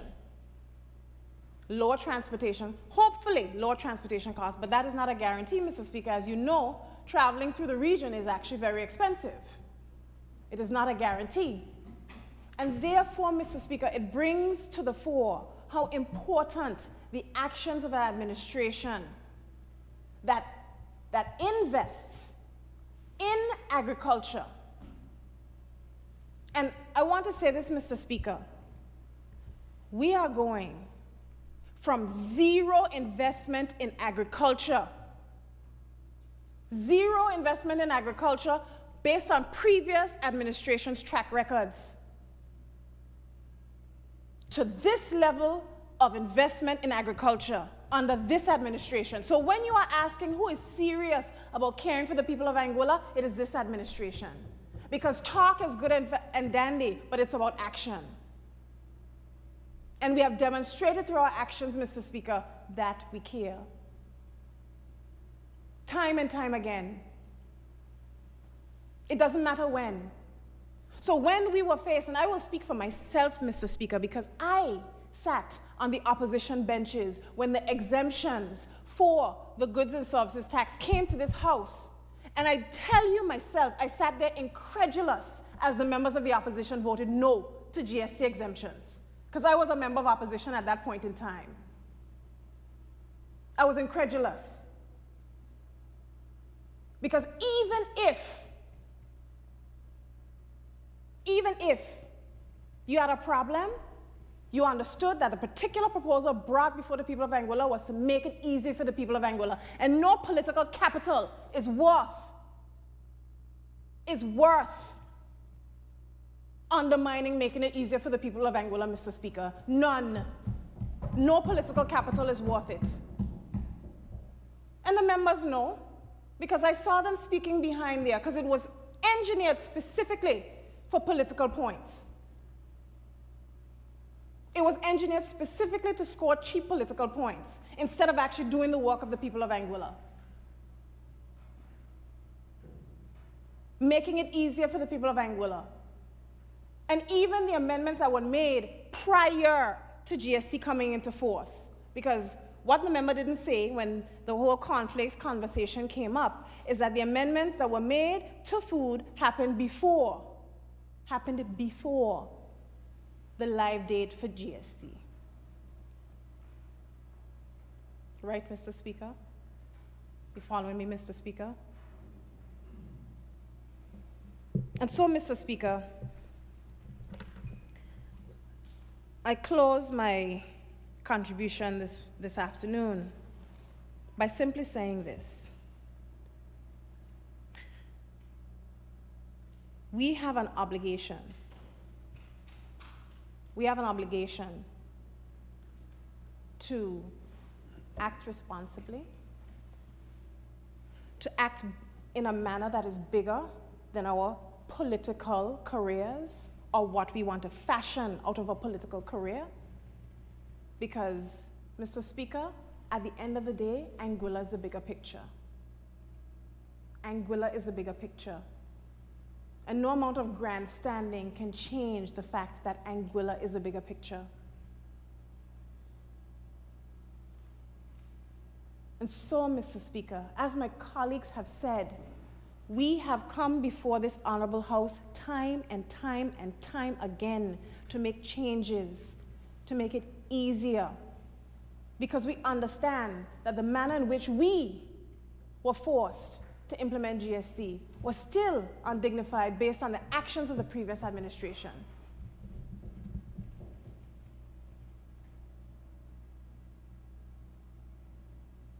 But nonetheless,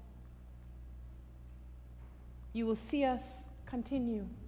And it doesn't matter what timing, what is the timing. We will continue to make changes.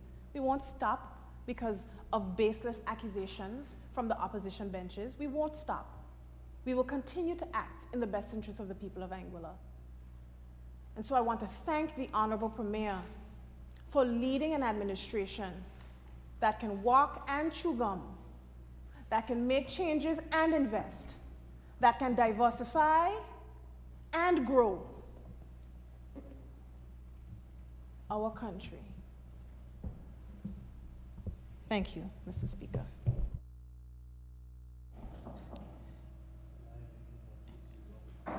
Thank you, member. If there are no more contributions, I ask the mover to respond.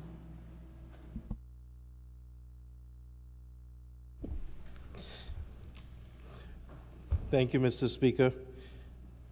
Mr. Speaker, I want to thank all who've made contributions and realize, the timeliness of this amendment to increase the penalty waiver from 1,000 EC dollars to 20,000 EC dollars, so that the Controller for Inland Revenue and the Penalty Waiver Committee can make these necessary interventions as taxpayers make inquiries. Thank you, Mr. Speaker. Thank you, member. It has been moved and seconded that a bill shortly entitled Inland Revenue Department Amendment Act 2024 be now read a second time. Those in favor? Aye. Those against? The ayes have it. I call upon the clerk to read the bill a second time. An act to amend the Inland Revenue Department Act to increase the waiver limit for penalties and interest that can be approved by the Controller of Inland Revenue. Under Rule 45, this bill now stands referred to a committee of the whole Assembly to consider it clause by clause. Assembly in committee.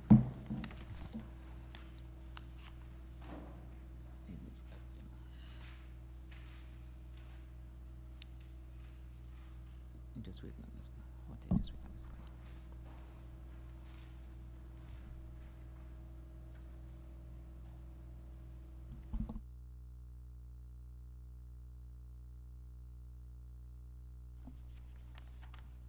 Clauses 1 through 3. I put a question that clauses 1 to 3 do stand part of this bill. Those in favor? Aye. Those against? Ayes have it. The title and the enacting clause. I put a question that the title and the enacting clause do stand part of this bill. Those in favor say aye. Aye. Those against say no. Ayes have it. Assembly will now resume its sitting. Thanks again, Ms. Garner.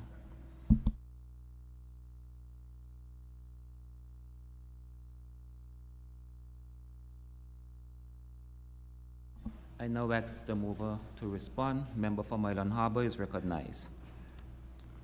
Thank you, Mr. Speaker. Mr. Speaker, I beg to report that the bill entitled A Bill for Inland Revenue Department Amendment Act 2024 that has passed through committee without amendment and is ready for its third reading. A bill for Inland Revenue Department Amendment Act 2024, third reading. Thank you, Mr. Speaker.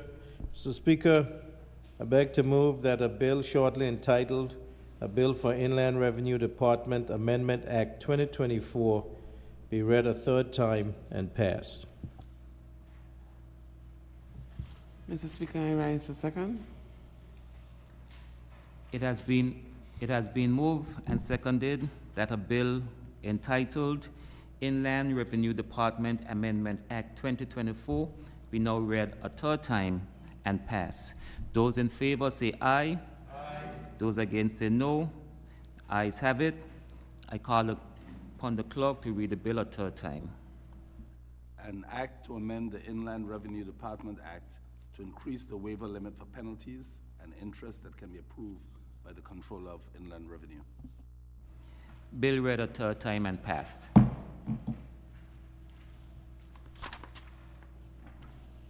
A bill for allowances, temporary reduction amendment Act 2024, second reading. Member for Island Harbor is recognized. Thank you, Mr. Speaker. Mr. Speaker, I beg to move that a bill shortly entitled A Bill for Allowances Temporary Reduction Amendment Act 2024 have its second reading. Speaker, I rise to second. Thank you, Member. Mr. Speaker, this amendment essentially continues the suspension of the annual payment of increments to the public servants into the financial year 2025. And we do know that there's been a suspension of increments, and there is a comprehensive salary review, salary and compensation review that is pending, and therefore this amendment is to allow the suspension of increments until the salary review is completed. We do know that one of the plans that going along with the comprehensive salary and compensation review will be performance reviews. And we do anticipate that promotions, increments, progressions, will be tied to performance. And this is essential in any business, but the public service, we do know that this is important also. It is a morale booster. It gives incentives to the public servants to do the work. We do know that the salary review is necessary because, as I said earlier, public servants have made many sacrifices for this country, and they epitomize the meaning of service. No salary increases since 2008. In fact, 2 cuts, 2009, 2010, deferral of salaries that they endured until the final payments were made by this administration. The 2 cuts were reversed by this administration. And certainly, this administration wants to see public servants compensated appropriately, and also to cater for, the increased cost of living as years have gone on. I mean, 15 years later, what we paid back in 2008 does not apply right now. And so we want to make sure that we catch up. The public servants, as I said, have made sacrifices.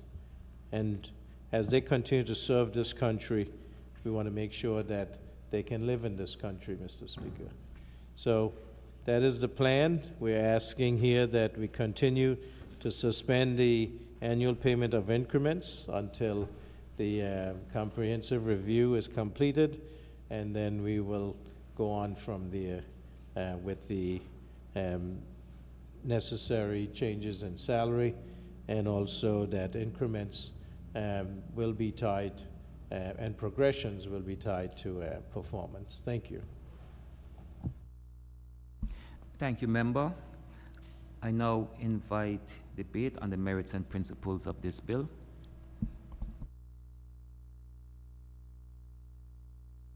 Single Island-wide Member Mrs. Quincy Gomes-Marie is recognized. Thank you, Mr. Speaker. I'd like to take this opportunity to congratulate the Premier for getting us to this point, Mr. Speaker, because if we take a brief history lesson on where we were and where we are, we would realize that coming to the point of what will likely be the final temporary pause on the increments and progression is a big step. Coming into office, Mr. Speaker, this administration was met with a ready to implement legislation that suggested or recommended a 5% cut on civil servant salary, a salary that had already been cut twice to the tune of 15%. Had we continued with that recommendation, Mr. Speaker, we would have been at the point of 20% reduction of civil servant salary. Civil servants who, like other persons who are working, would have begun their home ownership journey with a certain salary, only for it to be cut and still expected to meet that cost. And if we follow the words of the opposition, when or if they were unable to pay, all the government could tell them is, go pay your loans.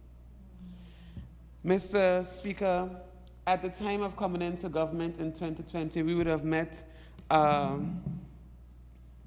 pension fund on the point of equilibrium that was unsustainable from the first day it was implemented, with no injection and no support from government's consolidated fund.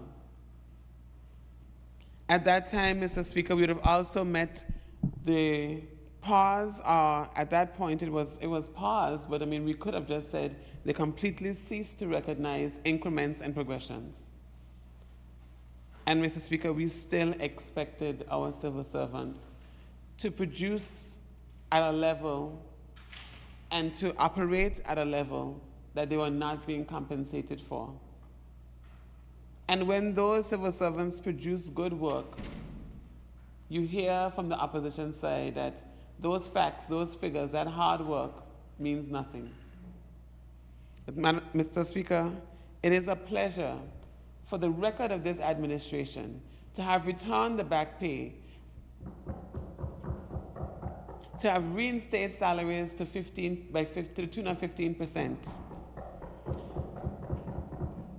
to have this being the final pause of the Progression and Increments Act, and also to now commence the salary review process, which means that civil servants can expect a raise in 2025.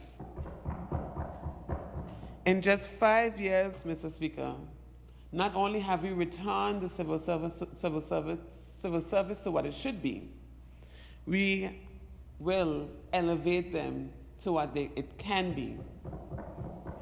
That is the Anguillian dream, Mr. Speaker. That is about making sacrifices today, making progress today, and building hope for tomorrow.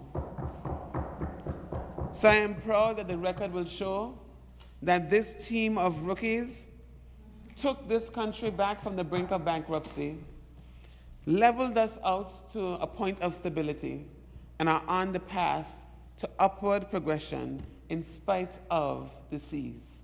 Thank you. Thank you, member. Single Island-wide member, Mr. Kenneth Hodge, is recognized.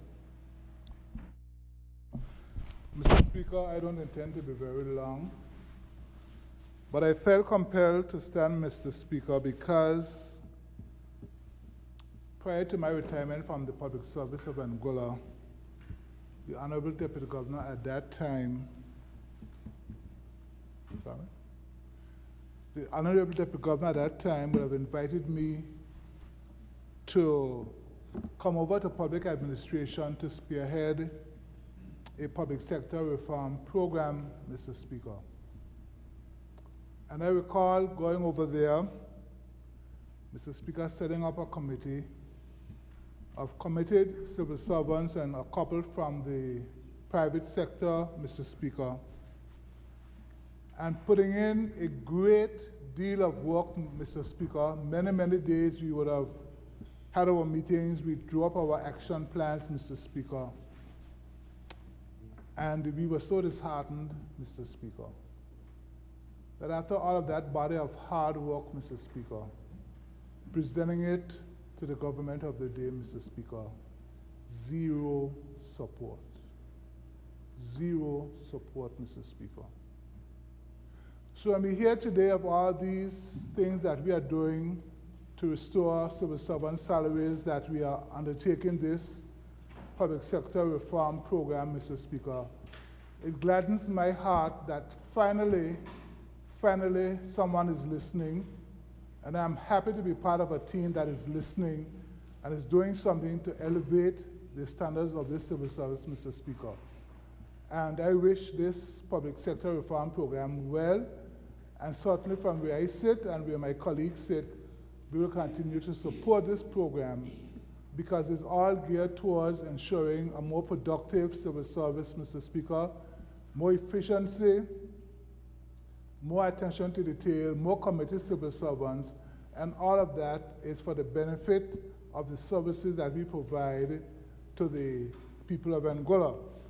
Mr. Speaker, I just want to touch something very quickly as well, because we have been criticized for a large public service. But, Mr. Speaker, I remind persons that the price of progress sometimes means as you increase your services, there's a need for increased manpower to regulate those services. And I'm not going to go back into my budget debate, but certainly I would have spoken in detail when I spoke in the budget debate about increased services in the different departments and increased need for staff. So, Mr. Speaker, I'm happy that this is happening. I'm in full support of it, and I want to wish the civil servants of Anguilla well as this process continues. Thank you, Mr. Speaker. Thank you, member. The honorable member for Valley South is recognized. Thank you, Mr. Speaker. Mr. Speaker, I rise to give support to this particular amendment, this extension, with the view, of course, in mind that in 2025, the work of PwC will take place to ensure that the salaries of our civil servants will be reviewed. This comprehensive salary review will take place and right fit or right size those salaries so that persons within the public service who work for the people of Anguilla will be their salaries will match their duties and responsibilities, Mr. Speaker. And Mr. Speaker, I, of course, would like to register my particular support for this mechanism because of my ministry, Mr. Speaker. My ministry used to be the largest in the public service until the Honorable Premier took in the Department of Health, the Health Authority of Anguilla, which is now the Department of Health Services, and which is a very visionary move by the Honorable Premier to ensure that our health services would be able to be provided consistently and that we could stop the bleed that we saw taking place in the Health Authority of Anguilla, Mr. Speaker, under the watchful eyes of the Ministry of Finance and heightened regulatory and financial audits, Mr. Speaker. And, Mr. Speaker, I want to highlight that one of the main challenges to nearly every single thing that we want to accomplish within the public service has always been the question of being able to attract the right talent and ensure that we can keep the right talent in Anguilla. And very often, the government of Anguilla has not been in a position to attract the right talent. And part of that is because the government of Anguilla was never in a fiscal position to actually attract the right talent. And I'll give you a specific example from my ministry. In my ministry, we know that we've been seeing an uplift of children with special education needs. And so the requirement to have an occupational therapist came about. This came about years ago. And there was an actual Anguillian individual who wanted to serve in the capacity of an occupational therapist in Anguilla. And that was in 2021. And Mr. Speaker, try as I might, the government of Anguilla was not in a fiscal position to hire that young Anguillan individual who had gone overseas, studied, equipped herself to provide a service to the people and the children of Anguilla. But because the government of Anguilla continued to refuse to put itself in a position, a fiscally responsible position, to be able to see the issues that are arising with our students and to be able to address them, we could not take her on. And you know what she did? She went to St. Thomas and got an opportunity there. An Anguillan, a young Anguillan. And our young Anguillians are looking for opportunities in the public service as well. Just as they're looking for opportunities in hospitality, in aviation, all over. And I say this again, Mr. Speaker, the question is about whether or not a government can answer the call of its people. So in my ministry, that would have been a very direct example, and I don't even mind calling her name Miss Hughes. She would have gone off and studied, and at some point she was even providing some private services to persons. But, Mr. Speaker, you still have to recognize that really is a service that the government of Anguilla should be providing to the people. And so, unfortunately, we lost an Anguillan because the government of Anguilla was not in a fiscal position to take her on. We lost an Anguillan. And that is a story that is very common, Mr. Speaker. Very common. Persons who go off, who get the education, who equip themselves, are then demotivated because they come to Anguilla. And when the entire region is fishing for them, trying to get them, we can't even pay them a competitive salary. Yep. That is a reality, Mr. Speaker. That is a reality. But change has come. Because this administration understands, Mr. Speaker, that even if you are to answer to the ambitions of young people, young Anguillians, who upskill themselves, the government has to be in a position to answer the upskilling of its children. The government has to be in a position to answer those upskills.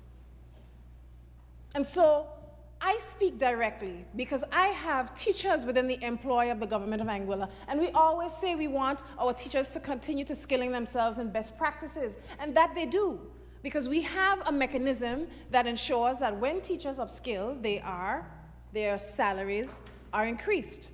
That's an automatic thing under the Ministry of Education.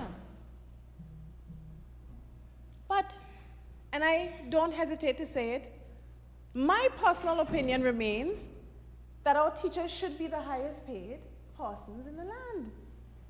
Because they are the ones who deal, I said, I know the question is what about her vets and everybody has their opinion, Mr. Speaker, about the value of the services that we are placing for the people of Anguilla and the ability to attract and retain the best in class for our people. Because essentially, when you go to access a service, you want to be faced, when you go to a doctor, Mr. Speaker, you want the best doctor in the land, don't you? You want the best doctor in the land. But the only way for you to get the best doctor in the land is to get and pay the best doctor in the land. Because guess what? If he's the best doctor in the land in Anguilla, I'm telling you there are 20-something countries that want him more. And 20-something countries that will pay him more. So we have to right-size our ambitions, Mr. Speaker. We have to right-size our ambitions. Over 300 persons within the employ of the Ministry of Education. Over 300 teachers and educators, Mr. Speaker. And we know that the quality of education is actually derived from the quality of our teachers. And when I can go to regional conferences and my Caymanian brothers and sisters are saying, we're trying to poach your teachers because we can pay them better. What does a government say in response? Well, we're going to let our people, the best of our people, go wherever they have to go, because we don't care. We don't care to ensure that we can attract the best in class for our students. Because to me, that is the indirect result of some of the arguments I hear from the opposition. You have to be able to put your country in a position to attract the best in class, Mr. Speaker. You have to. You have to. Because we are not just competing with Anguilla. We're competing with St. Martin, with Antigua, with St. Kitts, with BVI, with Cayman Islands, with the United States of America, with Canada, who are poaching, and this has been a long-standing practice. They poach nurses from the region. They poach nurses from the region. They poach teachers from the region because our governments, the Caribbean's governments, have not taken the position that this is something worth serious investment in. But it changed with this administration, Mr. Speaker. It will change with this administration, Mr. Speaker. I can tell you, Mr. Speaker, I've had moments where probation officers have come into my office. Probation officers have come into my office and said, we are not being paid sufficiently to continue to offer the service to persons who are in conflict with the law. I had 8, in that occasion I had 4, but I met with 8 probation officers, Mr. Speaker, and that is their sentiment. And I see them on Facebook, and the reality is, Mr. Speaker, that if you want to answer the question that they're asking, which is why can't we receive the kind of salary review that we've seen elsewhere? The answer is, in the past, when you've had governments who had an opportunity to make the difficult decisions, to make it a reality, they didn't do it. We have to right-size our ambitions, Mr. Speaker, and match them with what we are willing to do. We have to right-size our ambitions, Mr. Speaker. And we are overdue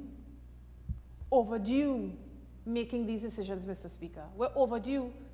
Our teachers are already being poached, Mr. Speaker, I can tell you, because I have teachers who have gone to the BVI. And they just had their civil servants salary review. They just had their civil servants salary review. So, Mr. Speaker, this administration, under the leadership of our Honorable Premier,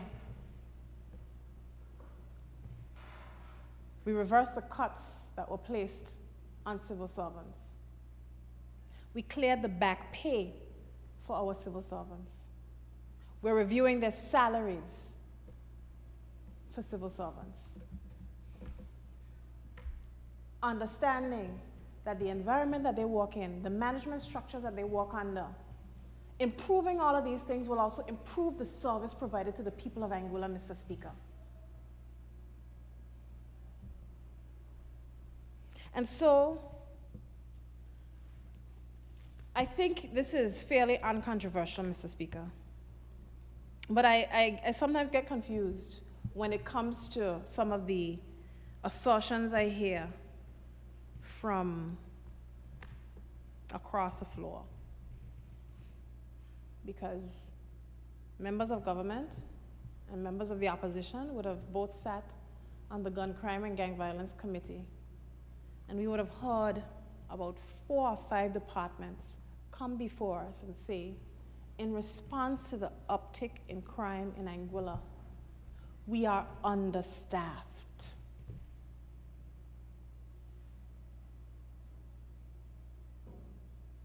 They would have heard those complaints directly, Mr. Speaker. So when the Honorable Premier would have increased our police force, it was a direct response to understanding and ensuring we take decisive corrective action in response to the crime and violence in Anguilla. And so, Mr. Speaker, when you see it across, when you see the budgetary figures, you know that it is a response to research and data which demonstrates we care about our people. And we will do what is necessary to keep them safe. I thought my contribution was going to be short, but I see people looking at me like they're hungry, and I will say, Mr. Speaker, that when we get to the point next year of having increased civil servant salaries in line with the appraisals that will be conducted, that it is a definitive step to ensure that we value every Anguillian who makes a contribution to this island. Just like our definitive focus on ensuring that our tourism sector grows and breaks records year on year, and that persons are not walking home with just one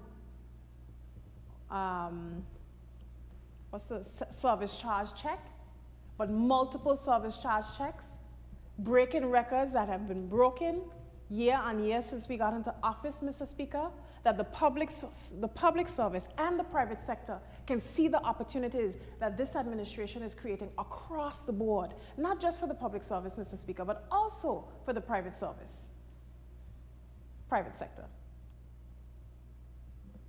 That we are creating opportunities for persons in the private sector to get involved in, and for those who want to get opportunities in the private sector but don't want to work in the hotels, that this administration is building opportunities, whether it is under the Ministry of Sustainability, Innovation and Environment, increasing the amount of farmers we have, because there are more opportunities. There's capital support.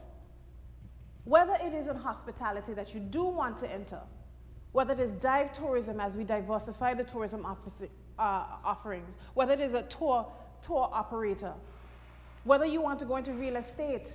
I have a young man, Mr. Speaker, in my constituency who now, seeing the opportunity on the horizon, wants to get into real estate. Our young people see the opportunities, trust me. They are talking about them and they are preparing for them. That is our responsibility, Mr. Speaker, and we will do it unapologetically. Thank you. Thank you, member. The member for Rhodes South is recognized. Thank you very much, Mr. Speaker. I won't be long, but today is the 17th of December, 2024, and it was 10 years ago today that I stood on my feet, about to make my presentation, continue my presentation, and received a call just as I was about to start my presentation and learned that my brother had suddenly passed. It was 10 years ago today. So I don't intend to be long or drawn out. All I would like to say is that I support the bill for allowances, the temporary reduction until the salary review is done. And the salary review will be done next year. The single island wide member, Mr. Hart, spoke extensively to that, and he has been working on this for quite some time, so I'm sure he's going to be very happy when this is done. But I want to say something to those who say that we are only doing things now because election is on the horizon. The election is on the horizon, 2025. But I think that it is safe to say that from the time we got into office, from the very moment we got into office, we are doing things. So much so that we have been dubbed the Do Things Crew, Mr. Speaker. Kudos to Selwyn Nana Reid for coming up with that moniker. But I think that our record shows, whether it be infrastructure development, whether it be in the digital nomads program, whether it be in healthcare, that we have continuously done things, so much so that in many instances, we've been criticized for doing too much, too fast. And this isn't only coming from the politicians, but it has come from persons within the general public as well. A lot of times when we went to do, why are you doing that now? Why can't that wait? But the principal thing that we campaigned about is that change couldn't wait. Not about anything else. We campaign on the moniker, change can't wait. And so, change cannot wait for the Anguilla Public Service. In 2010, 2011, they received salary cuts. And there was another proposal when we came to office for a 5% salary cut. And then during the GST debate with His Majesty's government at the time, it was proposed that if we want to push this GST back, you have to do a further 10% cut to the Anguilla public servants. And it goes on and on and on and on. And I don't think that I need to rehash what the member for Valley South said, because she said it quite ably and articulately, that the Anguilla Public Service have been doing a tremendous amount of work, and they need to be compensated. When I call on Serena at 5 a.m. on a Saturday morning to work on something, she doesn't say no. She does not say no. And the phone records can testify to that. That we call at odd hours, strange hours, off hours, even sometimes when she has to travel overseas. She does not stop working for the people of this country. And they must be properly compensated for the work that they have been done. And that's just one example of many, you know. And it goes without saying there are some instances where there may be a civil servant or two that does not pull the weight, but the majority of the Anguilla Public Service are hard-working, diligent patriots. And for that, I want to say thank you. And you'll be blessed in 2025. Thank you, Mr. Speaker. Thank you, member. Okay. If there are no more contributions, I ask the mover to respond. Thank you, Mr. Speaker. And just to thank the members for their contributions, and let the public service know that with the comprehensive salary and compensation review, you know, that this amendment will then go away, because we're continuing the suspension of the increments until the salary review is completed. Thank you. Thank you, member. It has been moved and seconded that a bill shortly entitled Allowances Temporary Reduction Amendment Act 2024 be now read a second time. Those in favor? Aye. Those against? The ayes have it. I call upon the clerk to read the bill a second time. An act to amend the Allowances Temporary Reduction Act 2023, Act number 25 of 2023. Okay. Under Rule 45, this bill now stands referred to a committee of the whole assembly to consider it clause by clause. Assembly in committee. And with that, we welcome you, Ms. Hosford.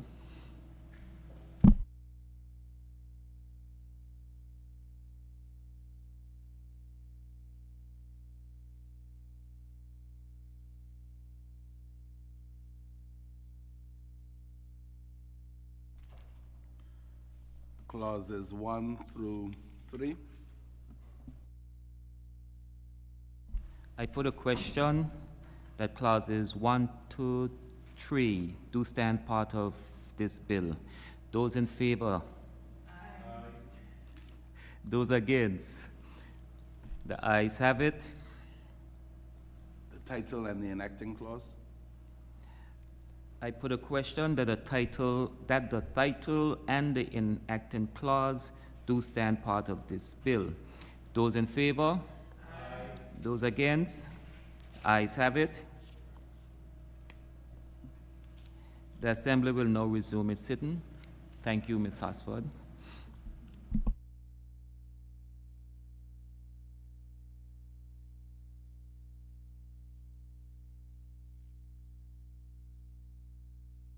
Now ask the mover to respond.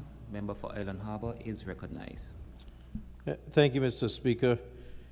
Mr. Speaker, I beg to report that the bill shortly entitled A Bill for Allowances Temporary Reduction Amendment Act 2024 has passed through committee without amendments and is ready for third reading. A bill for Allowances Temporary Reduction Amendment Act 2024, third reading. Thank you, Mr. Speaker.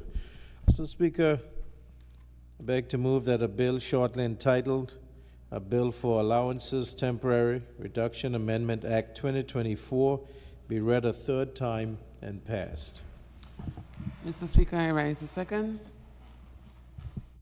It has been moved and seconded that a bill entitled Allowances Temporary Reduction Amendment Act 2024 be now read a third time and passed.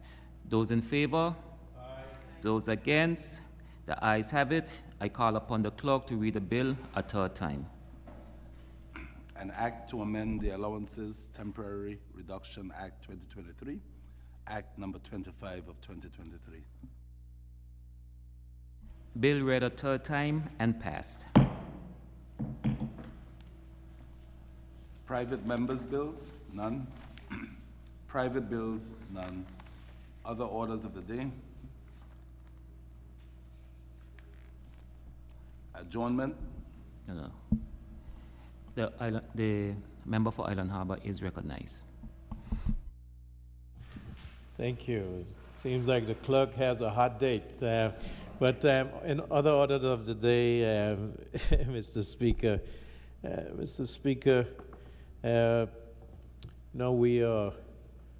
just had some sad news on the passing of Mrs. Irva Vanterpool of Mount Fortune, and the wife of Mr. Joseph Vanterpool, a stalwart of the community of Mount Fortune and Island Harbor.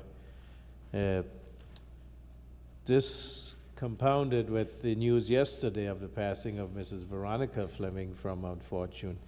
So it seems that, District 1 is, going through that once again. Just want to wish heartfelt condolences to the family members, Mr. Speaker. Also, families of those and those who are sick at this time. This is a festive season, but we are going through these sad moments, and we certainly wish those who are sick and their families, God's comfort and healing at this time. Certainly want to report that in Island Harbor on Saturday, the 21st of December, 6 p.m. we'll be in Island Harbor for the Christmas tree lighting and gift giving, and just inviting persons to come out to enjoy the Christmas season with us up there in Island Harbor. I want to thank you, Mr. Speaker. Thank you, member. Member for Valley South is recognized. Thank you, Mr. Speaker. I've gotten on my feet a lot this afternoon, so I can tell the members of the House are looking at me like, please keep it short. I will endeavor to do so. I first want to thank everyone for coming out to our third annual Christmas tree lighting in Ray Hill. We grow from strength to strength every year, and I want to thank the community for continuing to keep the spirit alive through our cleanups and Christmas campaigns over the years. I really appreciate that we have continued to ensure that we foster the community spirit every year. Outside of that, Mr. Speaker, I do want to, on behalf of the Ministry of Education and the government of Anguilla, I wish to place on record my condolences to the people of Trinidad and Tobago and the government of Trinidad and Tobago on the passing of the Minister of Education, her sister and her child in quite tragic circumstances, Mr. Speaker. It is quite a solemn moment for the people of Trinidad and Tobago, and I wish to pass on my condolences on behalf of the people of Anguilla for their loss of their Minister of Education. And Mr. Speaker, in line with the condolences that we must pass on, I know the Premier would have mentioned members of our community who have passed as well, but I also would like to give my condolences on the passing of Mrs. Colette Jones-Chin, who would have been a stalwart in relation to the the creative arts and theater in Anguilla, and I know that this is something that was very unexpected, but we do collectively mourn her passing and wish comfort to her family and to her friends and to all who would have loved her, and for the indelible mark she would have left on Anguilla and the children of Anguilla, the students who would have loved her and participated in drama and theater with her. I really want to say that it is quite a deep cut for us to experience, and to express my condolences to her family and friends. Thank you, Mr. Speaker.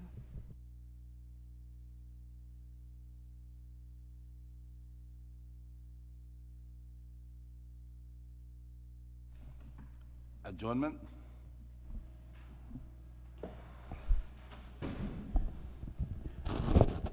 Mr. Speaker, you know, we were hoping that this was the last House for the year, but we have to return. So I beg to move that this Honorable House be adjourned until Monday, the 23rd of December, 2024 at 10 a.m. I put a question that this Honorable House stands. Oh, sorry, get a second. My bad. Hungry like Mr. Proctor. Mr. Speaker, I rise a second. I put a question that this Honorable House stands adjourned until 23rd of December, 2024. Those in favor? Aye. Those against? The ayes have it. This Honorable House stands adjourned until 23rd December, 2024. Thank you all. Have a pleasant evening.